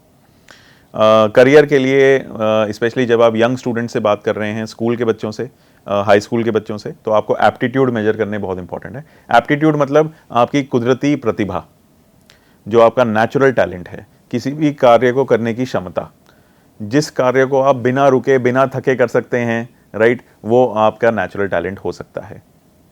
कई सारे बच्चे हैं जो बहुत जल्दी हिसाब कर लेते हैं, उनका न्यूमेरिकल एप्टीट्यूड अच्छा होगा। इसका मतलब ये नहीं है कि वो मैथ्स में नंबर भी लेके आते हैं वो पर्सनालिटी की प्रॉब्लम है। सो ऐसे ही नेचुरल टैलेंट्स को हमें मेजर करना होता है, फिर पर्सनालिटी को मेजर करना होता है। नेचुरल टैलेंट मतलब आपके पास एक गाड़ी है, उस गाड़ी में जो इंजन है वो एप्टीट्यूड्स हैं, ठीक है? तो आपकी गाड़ी का इंजन बहुत स्ट्रांग होगा, लेकिन अगर आप अपनी गाड़ी को खाली सब्जी मंडी तक सब्जी ले आने के लिए यूज़ कर रहे हैं तो आप उसका सही इस्तेमाल नहीं कर रहे। पर्सनैलिटी ये बताती है कि क्या आप अपने नेचुरल टैलेंट को यूज़ कर सकते हैं कि नहीं कर सकते, या किस नेचुरल टैलेंट को यूज़ कर रहे हैं, किसको नहीं कर रहे हैं। तो इसलिए पर्सनैलिटी को मेजर करना उतना ही इंपॉर्टेंट है। तीसरी चीज़ है इंटरेस्ट। देखिए, इंसान को प्रकृति ने बनाया है इस तरीके से कि हम अपनी लाइफ जीते जीते खुद ही सीख जाएंगे चीज़ें। तो बच्चे के अंदर खुद ही अपने आप को समझने के लिए एक क्षमता रहती है, सेल्फ अवेयरनेस इज़ देयर। तो वो सेल्फ अवेयरनेस को हम इग्नोर नहीं करते, इसलिए हम उनके इंटरेस्ट एरियाज लेते हैं। तो हाई स्कूल के बच्चों के लिए API test, aptitude, personality, interest test बहुत इंपॉर्टेंट है। कॉलेज के बच्चों की बात करें, 20 साल की उम्र के बाद के बच्चों की बात करें, तो वहाँ पर हमें उनकी पर्सनालिटी और उनके स्किल्स को मेजर करना पड़ता है कि अभी इन्होंने अपने नेचुरल टैलेंट को यूज़ करके किस तरह की प्रतिभाएं बनाई हैं, किस तरह की क्षमताएं अभी बनाई हैं। और अगर हम प्रोफेशनल्स की बात करें, प्रोफेशनल ज़्यादातर जो ऑफिस का काम है, अगर हम वाइट कॉलर की जॉब की बात करें या ब्लू कॉलर की भी बात करें, वो कुछ चीज़ें आपको बार बार करनी होती हैं। आप किसी भी चीज़ को बार बार करेंगे, प्रैक्टिस हो जाएगी, आप अच्छा कर लेंगे। लेकिन कुछ लोग प्रोग्रेस नहीं कर पा रहे अपने करियर में, तो वहाँ पर हमें उनकी पर्सनालिटी के अंदर और अंदर जाना पड़ता है, देखने के लिए कि गड़बड़ कहाँ हो रही है। सो ये सभी को करने के लिए एक जो सटीक तरीका है वो है psychometric assessment. Psychometric assessment standardise होना चाहिए, मतलब उसका एक जिस तरह से आप बना रहे हैं वही टेस्ट हर जगह यूज़ होना चाहिए। वो रिलायबल होना चाहिए। रिलायबल मतलब कि जब मैं ये टेस्ट आपको दूं या किसी और को दूं, जो आंसर हैं वो टेस्ट के अकॉर्डिंग आने चाहिए। तीसरी चीज़, वो वैलिड होना चाहिए। जो भी उसका आउटकम है वो सही आउटकम आना चाहिए, वो हमें सही इन्फॉर्मेशन देनी चाहिए जिसके बेस पे हम आगे काम कर सकें। अब यहाँ पर एक बहुत इंपॉर्टेंट चीज़ है जो बहुत सारे करियर काउंसलर अभी भी नहीं समझ रहे। हम हिंदुस्तानी हैं, हमारा कल्चर अलग है, हमारी अपब्रिंगिंग अलग है, हमारी नेचुरल टैलेंट्स अलग हैं, लेकिन साइकोलॉजी का जो मक्का है वो अमेरिका है, बहुत सारी रिसर्च यूरोप में होती है। हम अगर उनके टेस्ट यूज़ करेंगे तो बहुत एक्यूरेटली हमें रिजल्ट्स नहीं मिलेंगे। इसीलिए हम वो टेस्ट को रेकमेंड करते हैं जो साउथ एशियन पॉपुलेशन, जो हिंदुस्तान, नेपाल, बांग्लादेश, भूटान, श्रीलंका, पाकिस्तान, हम सब भाई भाई हैं, तो हम सब की थॉट प्रोसेस सेम है। तो जो साउथ एशिया के ऊपर जो टेस्ट बनाए गए हैं वो टेस्ट बहुत एक्यूरेट रहते हैं। तो हमारे यहाँ पर भी हम डॉक्टर इतिशी मिश्रा जी का टेस्ट यूज़ करते हैं, 2 लाख बच्चों ने लिया है वो टेस्ट। तो वहाँ से हमें पता चल जाता है कि ये बहुत एक्यूरेट है, और उस टेस्ट के बेस पे वो इतना एक्यूरेट है टेस्ट कि अब हम रिसर्च पेपर्स छाप रहे हैं उसी के ऊपर। और जो भी आप टेस्ट यूज़ करते हैं, अगर आप उसके रिसर्च, उसके आउटकम के ऊपर कॉन्फिडेंट नहीं हैं, तो कहीं ना कहीं शायद आपको अपना टेस्ट यूज़ या चेंज करने की ज़रूरत है। सौरभ, चलिए आगे बढ़ते हैं। अब हम थोड़ी सी क्यूरोसिटीज़ एंड व्हाट इफ्स को अपने सेटिस्फाई करते हैं। अगर आपने ये लाइन नहीं चूज़ की होती करियर काउंसलिंग की, तो कौन सा ऐसा सीक्रेट करियर था जो आप सोचते कि मैं यहाँ पे शायद फिट होता, if not career counselling? Very interesting question. So देखिए, एक तो जब मैं इंजीनियरिंग में घुसा, तो इंजीनियरिंग जनरली क्या होता है, engineering is a problem solving career. एक इंजीनियर क्या करता है, वो रिसर्च नहीं करता, वो प्रॉब्लम्स को सॉल्व करता है टेक्नोलॉजी के माध्यम से। तो प्रॉब्लम सॉल्विंग मुझे बहुत पसंद आई इंजीनियरिंग में। लेकिन फिर उसमें ये भी मेरे को पता चला कि कंप्यूटर वाली प्रॉब्लम सॉल्व करने में मज़ा आता है, प्रोग्रामिंग करके या हार्डवेयर बना के, लेकिन उससे ज़्यादा मज़ा मेरे को केमिस्ट्री में आता है। तो अगर इंजीनियरिंग की तरफ जाता, या मेरे पास चॉइस होती, अवेयरनेस होती, वो सब रहता, तो शायद मैं केमिकल इंजीनियरिंग की तरफ जाता। एल्केमिस्ट एक करियर ऑप्शन होता है जिसमें आप नए केमिकल्स बनाते हैं, उसमें मेरी बहुत रुचि है। इनफैक्ट एक सोवियत यूनियन के एक बहुत फेमस केमिस्ट रहे हैं, जिनके बारे में 1990 के बाद में ही पता चला था, क्योंकि तब तक पता नहीं चलता था सोवियत यूनियन में क्या हो रहा है।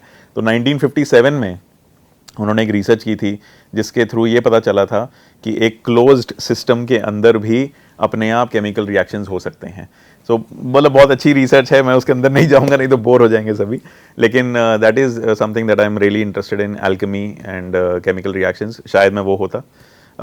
दूसरा, अगर मैं किसी और चीज़ की बात करूं, तो मुझे बहुत सारे विषयों में रुचि है। करियर काउंसलिंग वो मेरे लिए फुलफ़िल करता है कि मुझे एस्ट्रोनॉमी पढ़ना है तो एस्ट्रोनॉमी के बारे में पढ़ लेता हूँ, या एस्ट्रोलॉजी के बारे में तो वो भी पढ़ लेता हूँ।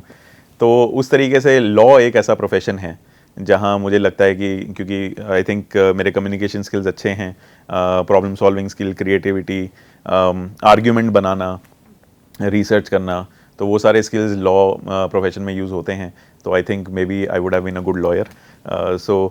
ये तीसरी चीज़ अगर आप पूछें, अगर मतलब कोई लिमिटेशंस नहीं होती या कोई अंदर से ऐसा कुछ पैशन नहीं होता, तो शायद मैं अपनी खुद की एक कैरावान बनाता और पूरे भारत का भ्रमण करता, और अगर पासपोर्ट अलाउ करे तो पूरे दुनिया का भ्रमण करता।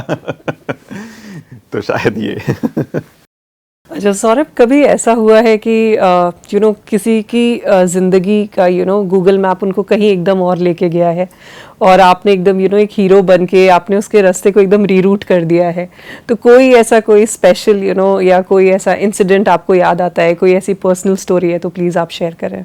बिल्कुल बिल्कुल। आई मीन सबसे एक जो बहुत बड़ा जो the joy of being a career counsellor is that we get to be part of people's lives.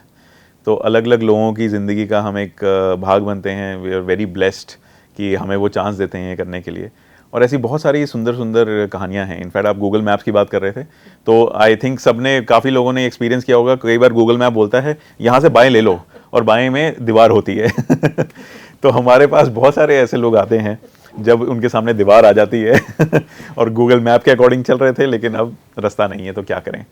तो जब वैसा कोई समय आता है तो हमारे लिए भी बहुत इंटरेस्टिंग, बहुत ही चैलेंजिंग केस होता है, और जब उसकी सक्सेस मिलती है तो और भी ज़्यादा मज़ा आता है। तो ऐसे कुछ एग्जांपल्स हैं। हमारे पास एक इंजीनियरिंग का स्टूडेंट आया, इंजीनियरिंग कर ली उसने, अच्छे कॉलेज से की, नेशनल रैंक्ड कॉलेज से, और वो कहता कि ये तो मेरे घर वालों ने बोला था तो मैंने कर ली, मेरा इंजीनियरिंग में बिल्कुल कोई मन नहीं है। तो मैंने कहा किस में मन है? कहता कि मुझे लगा था कि मुझे इकोनॉमिक्स और जियो पॉलिटिक्स में मन है। तो इंजीनियरिंग के दौरान ही मैंने यूपीएससी की प्रिपरेशन शुरू कर दी। तो यूपीएससी वाले इंस्टीट्यूट ने मेरे को सर्टिफिकेट भी दिया कि तुम इकोनॉमिक्स और जियो पॉलिटिक्स में बहुत अच्छे हो, लेकिन तुम यूपीएससी नहीं कर सकते क्योंकि तुम बाकी सब्जेक्ट पढ़ते नहीं हो। तो वहाँ से उसको ये भी समझ आ गया कि वो उसकी रुचि है लेकिन उसको आगे नहीं लेके जाएगा। और फाइनली जो उसका मन था, वो उसका मन था रिसर्च और एनालिसिस में, और वो एक बहुत अच्छे लेवल की नंबर्स की एनालिसिस, इकोनॉमिक ट्रेंड्स की एनालिसिस करता था।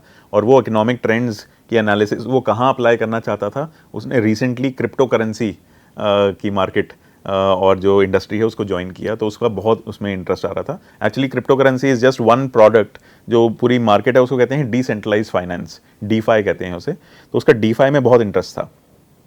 अब उसको ये नहीं समझ आ रहा था कि इसको मैं अपने घर वालों को कैसे समझाऊं, क्योंकि उनको इनमें से कुछ भी चीज़ समझ नहीं आने वाली।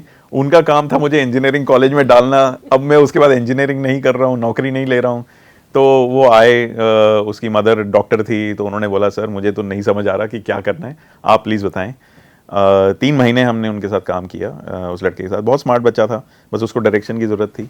और सबसे पहले तो उसने बोला कि मेरे को पहले अपने घर वालों को प्रूव करना है कि मैं इससे पैसे कमा सकता हूँ, अब बताइए नौकरी कैसे मिलेगी। तो मैंने कहा ठीक है। तो क्रिप्टो करेंसी के लिए आपको फाउंडर से बात करनी होती है, अलग अलग कंपनीज़ के। और ज़्यादातर क्रिप्टो करेंसी के जो फाउंडर्स हैं वो या तो ट्विटर पे हैं या फिर डिस्कॉर्ड एक प्लेटफॉर्म है उस पर हैं, और इसके काफ़ी वीडियोस ट्विच पे भी होते हैं, और इनके अलग अलग ग्रुप्स बने होते हैं। तो मैंने कहा सबसे पहले आप उन ग्रुप्स को ज्वाइन करें, वहाँ जाके जो जो आपने एनालिसिस की है, बहुत उम्दा एनालिसिस की है, उसके बारे में लिखना स्टार्ट करो, और फिर उस फाउंडर को टैग कर दो वहाँ पर। साथ में खाली बस एक एक लाइन की एनालिसिस मत करो, पूरे पूरे आर्टिकल लिखो, और वो आर्टिकल्स को धीरे धीरे आप अलग अलग पब्लिकेशंस में छापना स्टार्ट करिए। आप देखोगे कुछ ही समय में पब्लिकेशन खुद बोलेगी प्लीज़ लिखो, मैं छापना चाहता हूँ। एग्जैक्टली यही हुआ अदिति जी। 1.5 महीने में उसको medium.com एक ब्लॉगिंग प्लेटफॉर्म है, पहले वो हमारी पब्लिकेशन पे पब्लिश करता था, साथ में ही उसको रिक्वेस्ट आनी स्टार्ट हो गई बहुत सारी क्रिप्टो वाली पब्लिकेशन से कि आप हमारे लिए आर्टिकल लिखें, आप हमारे लिए आर्टिकल लिखें। उसके लिए उसने चार्ज भी करना शुरू कर दिया कि मैं इसके लिए $50 लूँगा, इसके लिए $200 लूँगा। फिर वही आर्टिकल्स को फिर वो भेजता था ये बड़े बड़े फाउंडर्स को जो ट्विटर पर बैठे हुए हैं, और उनको बोलता था कि मैंने ये लिखा है, अगर आपको ये पसंद आए तो क्या हम कभी बात कर सकते हैं। तो ऐसे कुछ उसने 15, 20, 30 मैसेज भेजे होंगे, उसकी बात होनी शुरू हो गई। एक बार उसको इंटरव्यू कॉल आ गया, और सीधा ये 2-2.5 महीने के बाद उसको जालंधर में, क्योंकि मैं जालंधर पंजाब से हूँ, वो भी जालंधर से ही है, सो उसको जालंधर में बैठे बैठे $50,000 की नौकरी मिली, जो 2022-23 के अगर हम बात करें तो कुछ 35 लाख रुपए बन जाते हैं। तो घर वाले खुश, उनकी तो सेटिस्फैक्शन हो गई कि चलो इंजीनियरिंग के बाद इसको नौकरी तो मिल गई। लेकिन हमारे लिए वो बहुत बड़ी अचीवमेंट नहीं थी, क्योंकि पैसा अचीवमेंट नहीं होती करियर में। असली अचीवमेंट तो आपकी सेटिस्फैक्शन है। तो जो हमने उसके साथ जर्नी में काम किया, और उस जर्नी में खाली ये पब्लिकेशन वगैरह ये सब तो आपका आउटकम मिल गया। इंडिया में सारे लोग सोचते हैं कि आउटकम मिल जाए, नौकरी लग जाए, पैसा मिल जाए, हो गया काम। नहीं, उसने बीच में हमसे पूछा कि मेरे को पैशन है म्यूजिक का, मुझे पैशन है बाइकिंग का, मुझे बाइक चलाने का शौक है। तो रॉयल इनफील्ड का एक प्रोग्राम हो रहा था, और मेरा एक जिगरी दोस्त है स्कूल टाइम से, वो रॉयल इनफील्ड का ग्रुप्स का मेंबर है। उसने अपने फेसबुक अकाउंट में डाला कि हम कारगिल जा रहे हैं, सारे ग्रुप बना के, कौन ज्वाइन करना चाहता है प्लीज़ अप्लाई। तो रॉयल इनफील्ड के उस ग्रुप में 30 दिन का प्रोग्राम था, पूरा अपने कारगिल तक जाना था, वहीं रहना था, बहुत घूमना था वहाँ पर। 30 दिन 15 दिन का प्रोग्राम होगा। उसके लिए हमने उसको अप्लाई करवाया। नॉर्थ इंडिया से वो अकेला लड़का था जो वहाँ गया। जो उसकी मन में जो उससे खुशी आई, जो उससे सेटिस्फैक्शन आई, उससे जो उसकी मोटिवेशन बढ़ी, जिसकी वजह से उसको वो नौकरी मिली, तब उसकी लाइफ में वो क्लैरिटी आई। अब वो सेल्फ सफिशिएंट है, अब उसको पता है कि अपने करियर डिसीजंस कैसे बनाने हैं। कल को वो क्रिप्टो छोड़ के कुछ और भी कर सकता है, because career is not a milestone, it's a journey. तो ये तो एक यंग बच्चे की बात हो गई। ऐसे ही हमारे पास इससे भी एक यंग स्कूल की लड़की आई, पेरेंट बहुत परेशान थी, और उसने बोला कि सौरभ सर आपसे बात करनी है, क्योंकि मेरी बेटी के, वो 12th में थी बेटी, मेरी बेटी के बाल झड़ने शुरू हो गए हैं। तो हम भी परेशान हो गए कि ये शायद हमारी प्रॉब्लम नहीं है। लेकिन मैंने कहा क्यों? कहती क्योंकि वो बहुत स्ट्रेस में है। तो फिर हमने बच्चे से बात की, उसकी पूरी काउंसलिंग की, साइकोमेट्रिक असेसमेंट। उसके बाद ये निकल के आया कि बेटा आपको तो लॉ के प्रोफेशन में जाना चाहिए, आप उसके लिए परफेक्ट हो। और वो कहती यस सर आई एग्री, मेरे को क्लास 10th में भी एक काउंसलर ने यही बोला था कि आप लॉ की तरफ जाओ, लेकिन मैंने जानबूझ के मेडिकल की पढ़ाई शुरू की। पेरेंट्स का भी प्रेशर नहीं था, बच्चे की खुद की एक्सपेक्टेशन खुद से थी कि मुझे डॉक्टर बनना है। मैंने कहा ठीक है, अच्छी बात है, डॉक्टर की ज़रूरत है, आप डॉक्टर क्यों बनना चाहते हो? तो उसका डॉक्टर बनने का जो पैशन था वो इसलिए नहीं था कि मैं लोगों की हेल्प करूं, मरीजों की हेल्प करूं, मेडिकल रिसर्च में जाऊं।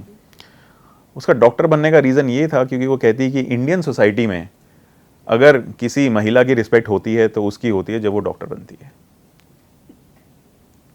तब उसको हमने समझाया कि अगर आप एक अच्छे उम्दे दर्जे के आप लॉयर बनेंगे, आपकी उतनी ही रिस्पेक्ट होगी और एक डॉक्टर से बहुत ज़्यादा पावर भी मिलेगी। तो जो आप चीज़ें करना चाहते हो, विमेन एम्पावरमेंट, लोगों के हक की बात, वो आपको एज अ लॉयर आप ज़्यादा अच्छा कर पाओगे। उसकी नीट की पढ़ाई छुड़वाई गई, उसकी क्लैट की पढ़ाई शुरू की गई।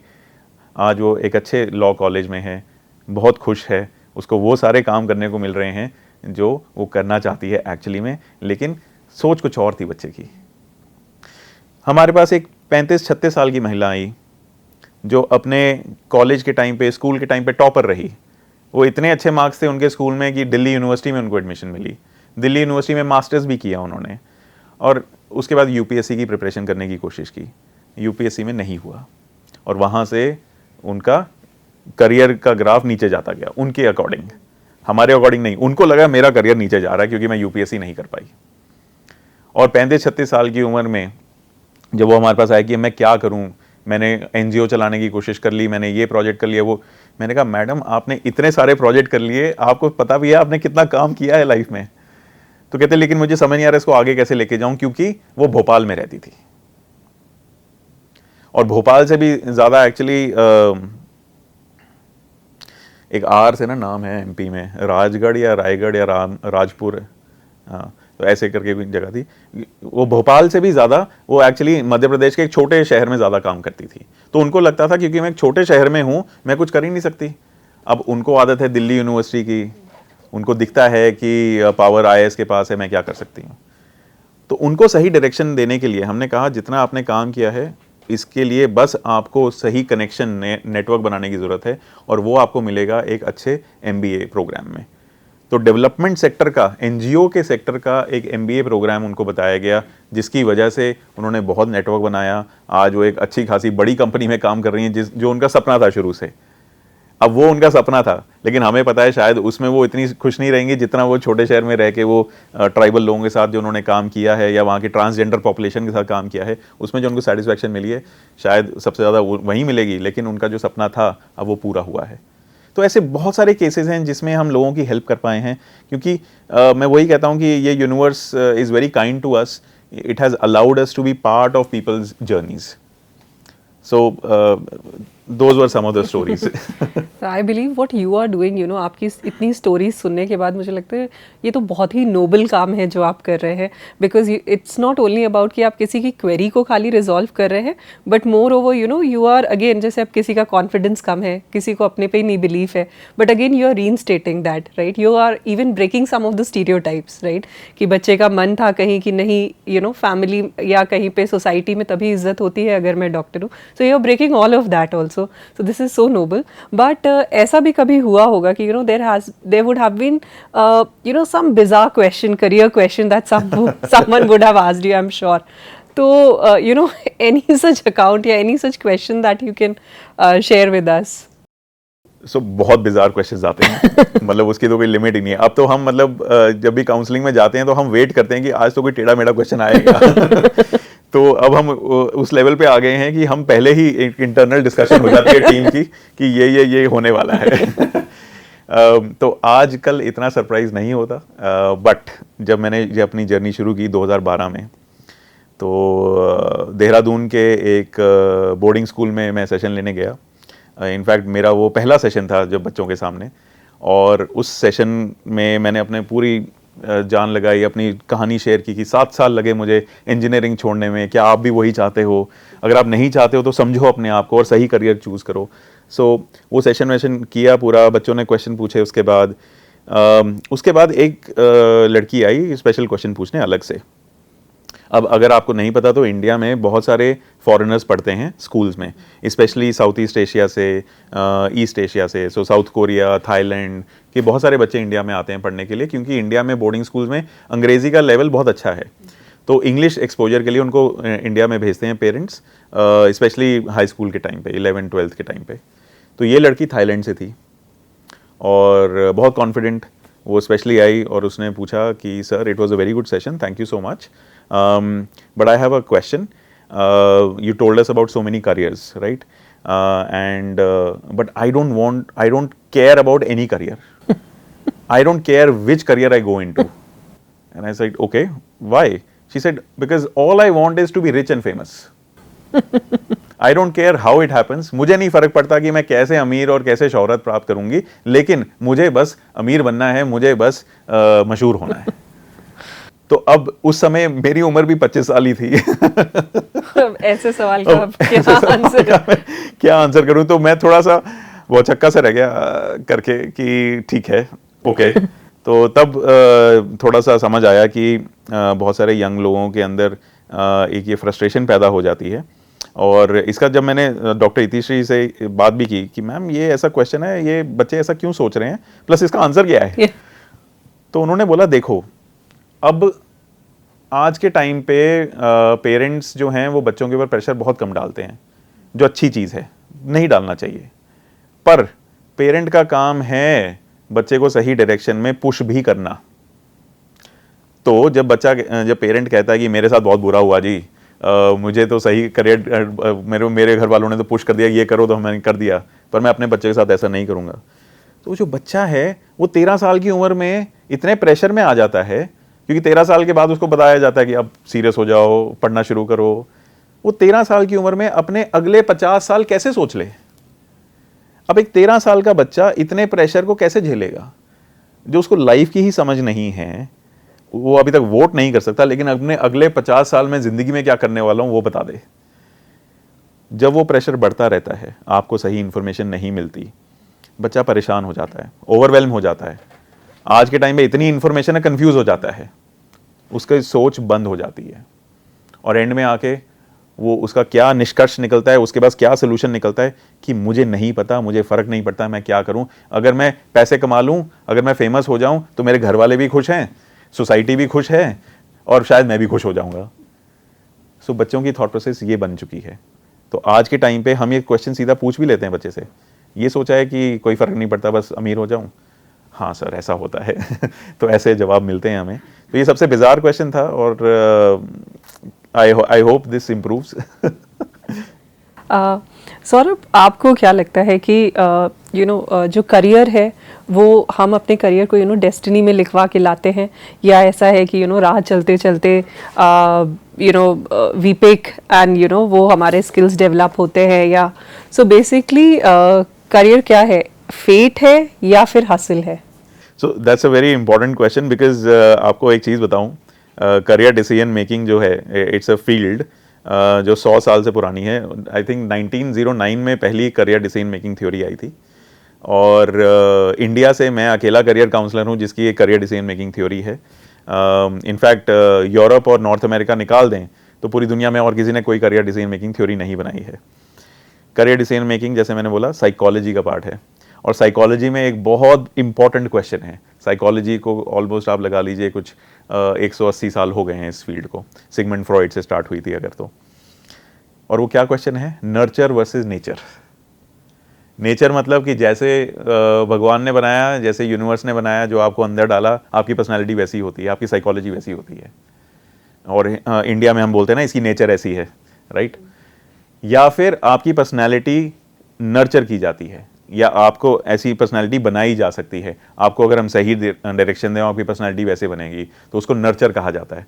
तो ये साइकोलॉजी में बहुत बड़ा डिबेट है, और इसका कोई सही आंसर नहीं है, क्योंकि दोनों ही फैक्टर इंपॉर्टेंट होते हैं. तो जो आपने पूछा कि क्या करियर फेट है या डेस्टिनी है, या फिर करियर की हसल है, आप करियर बना सकते हैं, दोनों का मिक्सचर है, दोनों का मिश्रण है. इसीलिए हम एप्टीट्यूड्स को टेस्ट करते हैं, क्योंकि कुछ चीज़ें आपके अंदर हैं, अब आप उनको यूज़ कैसे करना चाहते हैं वो हम देख लेते हैं, राइट. अब दूसरी चीज़ ये समझना पड़ेगा, करियर की डेफिनेशन क्या है. और इसके ऊपर मैंने बहुत, मतलब जब दिमाग लगाया, इतनी प्रैक्टिस कर ली, तो फाइनली जब इसका आंसर आया, वो आंसर ये था, career is not a milestone. Career एक पड़ाव नहीं है, करियर में तो बहुत पड़ाव आएंगे. Career is a journey, and that is the most appropriate definition. The reason for that is क्योंकि आपका करियर आपकी उम्र के साथ, आपके लाइफ एक्सपीरियंस के साथ, आपकी सर्कमस्टांसेस के साथ चेंज होता रहता है। तो आज आप एक काम कर रहे हैं, कल को कुछ ऐसा शायद हो जाएगा कि आपको दूसरा कुछ करना पड़ेगा, फिर कुछ तीसरा करना पड़ेगा। आपको हो सकता है कि 50 साल की उम्र में MBA करना पड़ जाए, तो फिर क्या आप बोल सकते हैं कि मेरा करियर वैसा ही रहा? यहाँ पर एक ग्रीक फिलॉसफी की बहुत फेमस चीज़ है, आई थिंक आमिर खान की एक पिक्चर भी बनाई थी, शिप ऑफ थीसिस। तो ग्रीक फिलॉसफी में ये शिप ऑफ थीसिस का कॉन्सेप्ट है कि मान लीजिए एक नाव है, एक बोट है, एक शिप है, जिसमें बहुत सारे लोग हैं, नाविक हैं जो उस शिप को चलाते हैं, और वो जो शिप है उसको भेजा जाता है कहीं पर जंग लड़ने के लिए पानी में। तो जब वो जंग लड़ने जाती है तो उसके ऊपर बहुत सारे गोले गिरते हैं और उसका बहुत नुकसान होता है, कुछ लोग भी मर जाते हैं। फिर वो शिप वापस आती है टापू पे, वापस आती है, अपने तट पे आती है और अपने पोर्ट पे, हार्बर पे उसका रिपेयर किया जाता है। फिर उसमें नए क्रू मेंबर भी ज्वाइन करते हैं, नए नाविक आते हैं और फिर दोबारा लड़ने जाती है जंग। ऐसे बहुत बार होता है और वो शिप बार बार वापस आती है। जब वो शिप, आप देखेंगे कि कुछ 1-2 साल बाद उस शिप में हर पुर्जा चेंज हो चुका है, उसका हर नाविक चेंज हो चुका है, अब वो शिप के हर पार्ट चेंज है, हर क्रू मेंबर चेंज है। तो क्या आप मुझे बता सकते हैं कि ये शिप वही शिप है जो 2 साल पहले बनी थी, या ये शिप कंप्लीटली चेंज हो चुकी है? आपका करियर, आपकी करियर जर्नी कुछ उस तरीके से है। क्या आप बता सकते हैं कि जब आप 35 साल के हुए तो क्या आप वही इंसान है जो आप 15 साल के थे तब? शायद कंप्लीटली चेंज हो गए होंगे, राइट? तो शिप ऑफ थीसिस का ये कॉन्सेप्ट, ये जो फिलॉसफी है, this is what applies to careers the most. इसीलिए आपकी नेचुरल जो टैलेंट्स हैं, प्रतिभाएं हैं, आप उनको समझिए, और जहाँ जहाँ पर प्रतिभा है उसको तो डेवलप करना ही है। अगर मेरा न्यूमेरिकल एप्टीट्यूड हाई है तो समझिए मैथ्स कैसे करना है। मैं आपको, जैसे वैदिक मैथ्स की एक ट्रिक है, बड़ी अच्छी, मेरी फेवरेट ट्रिक है। अगर 35 का स्क्वायर करना है तो कोई भी 2 डिजिट नंबर जो है, अगर उसका वो 5 में एंड होता है, अगर मेरे को 35 × 35 करना है, 35 स्क्वायर करना है, तो उसकी ट्रिक है छोटी सी कि 5 × 5 25 और 3 × 4 12 लगा दीजिए, तो 1225, पूरा लंबा नहीं करना पड़ेगा। तो अगर आपका न्यूमेरिकल हाई है, आप इसको समझ सकते हैं, इसको डेवलप कीजिए। लेकिन लेट्स से आपका न्यूमेरिकल हाई है, लैंग्वेज लो है, तो मतलब जो लो पार्ट है उसके लिए आपको थोड़ी और मेहनत करनी है, क्योंकि लैंग्वेज के बिना भी काम नहीं चलेगा। सो उस स्किल को ज़्यादा डेवलप करें। तो जब आप उन स्किल्स को डेवलप करना स्टार्ट करेंगे, ऑटोमेटिकली आप ज़्यादातर करियर्स के लिए परफेक्ट बन जाएंगे। जिस डायरेक्शन में आप जाना चाहते हैं वो कर सकते हैं। मैं एक एंड में, कंक्लूजन में ये चीज़ बोलना चाहूँगा, जो ये कहा जाता है, जिस भी चीज़ में आप अपना मन लगा लें कि मेरे को ये करना है, ये करना है, आप वो कर सकते हैं। आप किसी भी करियर में जा सकते हैं।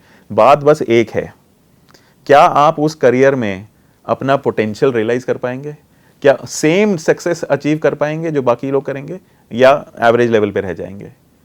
क्योंकि अगर आप एवरेज लेवल पे रह रहे हैं तो शायद वो आपके लिए नेचुरल करियर चॉइस नहीं है।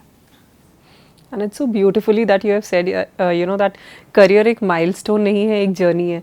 And I believe आज का youth भी जो है, अगर वो इस बात को समझ ले, तो there are at times we see कि कई setbacks भी आते हैं, but अगर वो इसी चीज़ को अपने दिमाग में रख के नए skill sets और नए उसके साथ आगे बढ़ता रहे, तो I don't think जो इतनी mental health issues भी हो रही हैं, बच्चे उसमें भी नहीं जाएंगे.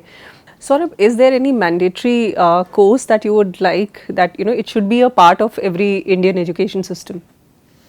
Oh yes, I mean if you ask me, तब तो मैं कहूँगा कि career decision making should be a mandatory course.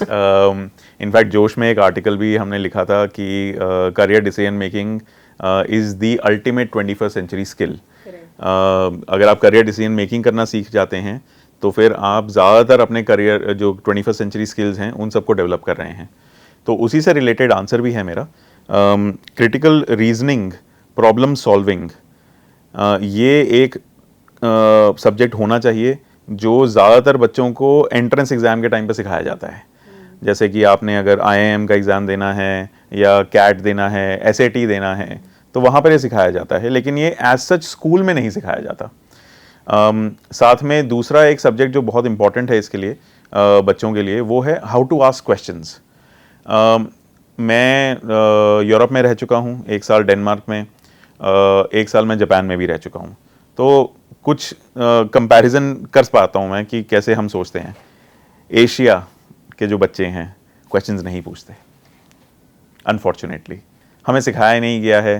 थोड़ा कल्चरल एस्पेक्ट भी है कि हाँ, बड़ों की रिस्पेक्ट करो, मानो, सब ठीक है, लेकिन जो सही क्वेश्चन है आपकी नॉलेज के लिए वो आपको ज़रूर पूछना है, राइट। वो क्वेश्चन पूछने की जो कला है, जो तरीका है, वो नहीं सिखाया जाता। जबकि आप यूरोप के किसी बच्चे से बात करें, स्पेशली मैं नॉर्दर्न यूरोप, वेस्टर्न यूरोप में रहा हूँ, तो डायरेक्टली क्वेश्चन पूछते हैं। इनफैक्ट एक स्वीडन का मेरा फ्रेंड है, तो वो पूछ रहा था कि आप क्या करते हैं, तो मैंने बताया करियर काउंसलिंग करते हैं। तो मैथ्स के ऊपर बात आ गई, मैथ्स में क्या होता है, कैसे होता है। तो मैंने उनको बताया कि बहुत सारे बच्चे हैं जो इनको मैथ्स प्रैक्टिस करनी होती है, etcetera etcetera.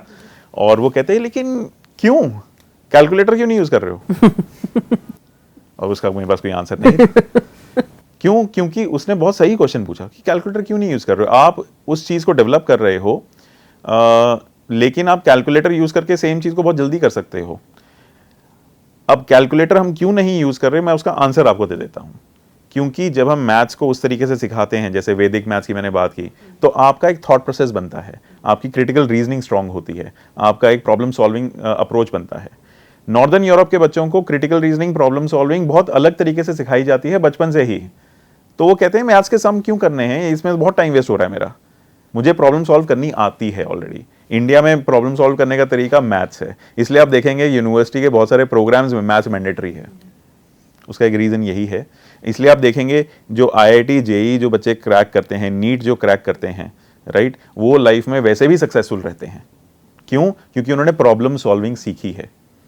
Career decision making के बारे में थोड़ा सा बता देता हूँ कैसे इससे लिंक्ड है।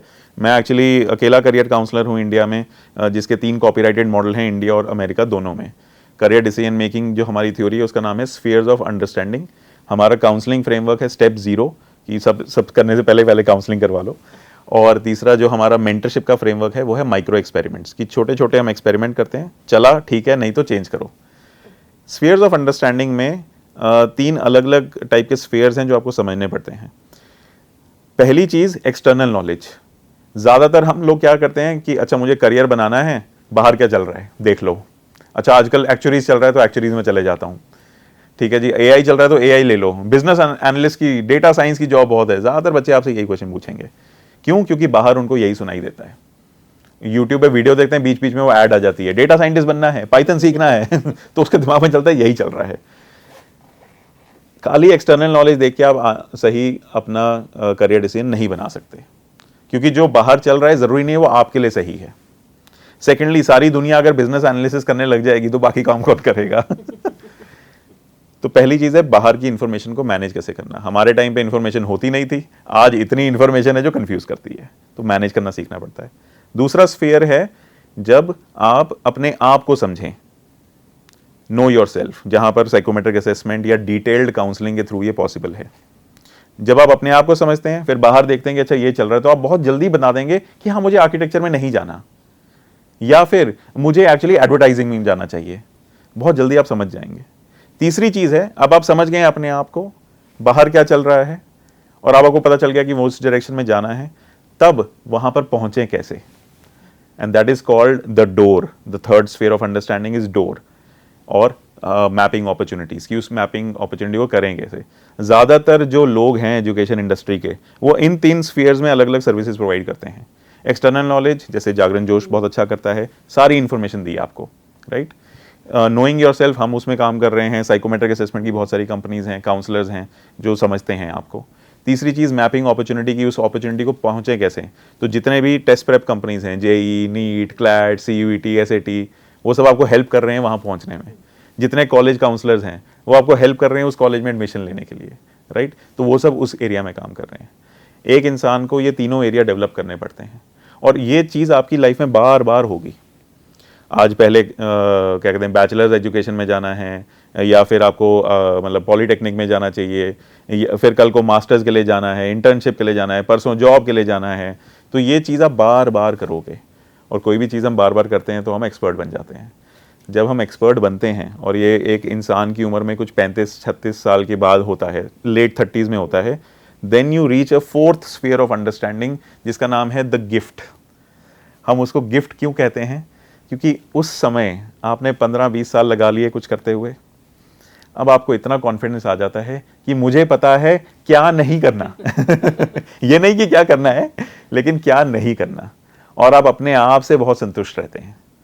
फिर आप बड़े बड़े डिसीजंस लेते हैं, बड़ी टीम को मैनेज करना, शायद अपनी कंपनी खोल लेना, या फिर कोई ऐसा सोशल वर्क स्टार्ट करना नेशनल लेवल का, पॉलिसी मेकिंग में जाना। मैं कितने IITians को जानता हूँ, कितने इंजीनियर्स को जानता हूँ, उन्होंने अपनी अमेरिका की नौकरी छोड़ के, बाहर की नौकरी छोड़ के वापस इंडिया में आए हैं और उन्होंने रूरल लेवल पे NGO स्टार्ट कर लिए हैं, काम करना शुरू कर दिया है। इतना कॉन्फिडेंस कहाँ से आया अच्छी खासी नौकरी छोड़ के यहाँ पर आने का? क्योंकि आप द गिफ्ट स्फेयर में आ गए हैं, राइट? तो कईयों की लाइफ में जल्दी आ जाता है। मेरी लाइफ में 24-25 साल की उम्र में आ गया जब मैंने अपनी नौकरी को लात मारी और मैं यहाँ आ गया, बट कईयों की, ज़्यादातर लोगों की लाइफ में उस टाइम पे आता है। तो जब तक हम ये करियर डिसीजन मेकिंग को नहीं डेवलप करेंगे, कैसे डेवलप होगी? क्रिटिकल रीजनिंग के थ्रू और प्रॉब्लम सॉल्विंग के थ्रू और आस्किंग क्वेश्चंस के थ्रू। तो ये अगर एक मैंडेटरी सब्जेक्ट बना दिया जाए स्कूल में, आप देखेंगे हमारे बच्चे इतने सेल्फ सफिशिएंट हो जाएंगे, इतनी इनोवेशन होगी, हमारी एजुकेशन जो सिस्टम की जितनी प्रॉब्लम्स हैं आधी से ज़्यादा सॉल्व हो जाएंगी खुद से। आई बिलीव इसको कर भी देना चाहिए क्योंकि it's long due, you know. Even अगर हम कहते हैं कि हर एग्ज़ाम में भी ये आता है तो इससे बेटर है कि हम बच्चे को बचपन से ही वैसे ट्रेन करते हैं। अच्छा, now final question Saurabh, just in 30 seconds अगर आप हमें ये बता पाए एक करियर टिप, यू नो, जो आप सारे बच्चों को देना चाहेंगे। बिल्कुल, करियर टिप बहुत सिंपल है बच्चों, बहुत सिंपल करियर टिप है। किसी भी करियर ऑप्शन को, किसी भी एक्टिविटी को, किसी भी सब्जेक्ट को, किसी भी कॉलेज कोर्स को रिजेक्ट करने से पहले ट्राई कर लो। बिना ट्राई किए, बस किसी और ने कह दिया तो मैंने नहीं करना या व्हाटएवर रीजन, बिना ट्राई किए किसी भी चीज को रिजेक्ट नहीं करना है। आपके अंदर बहुत पोटेंशियल है और शायद वही ऑप्शन जो आप रिजेक्ट कर रहे हो वही आपकी लाइफ बदल सकता है। That's such a powerful message. Thank you, Saurabh. So with this, you know, we just come to an end of our show. Thank you so much, and you know, thanks for the, you know, valuable insights that you have given to us. Thank you, and I'll just say that to all our viewers that please stay tuned to Jagran Josh. Thank you. Thank you so much.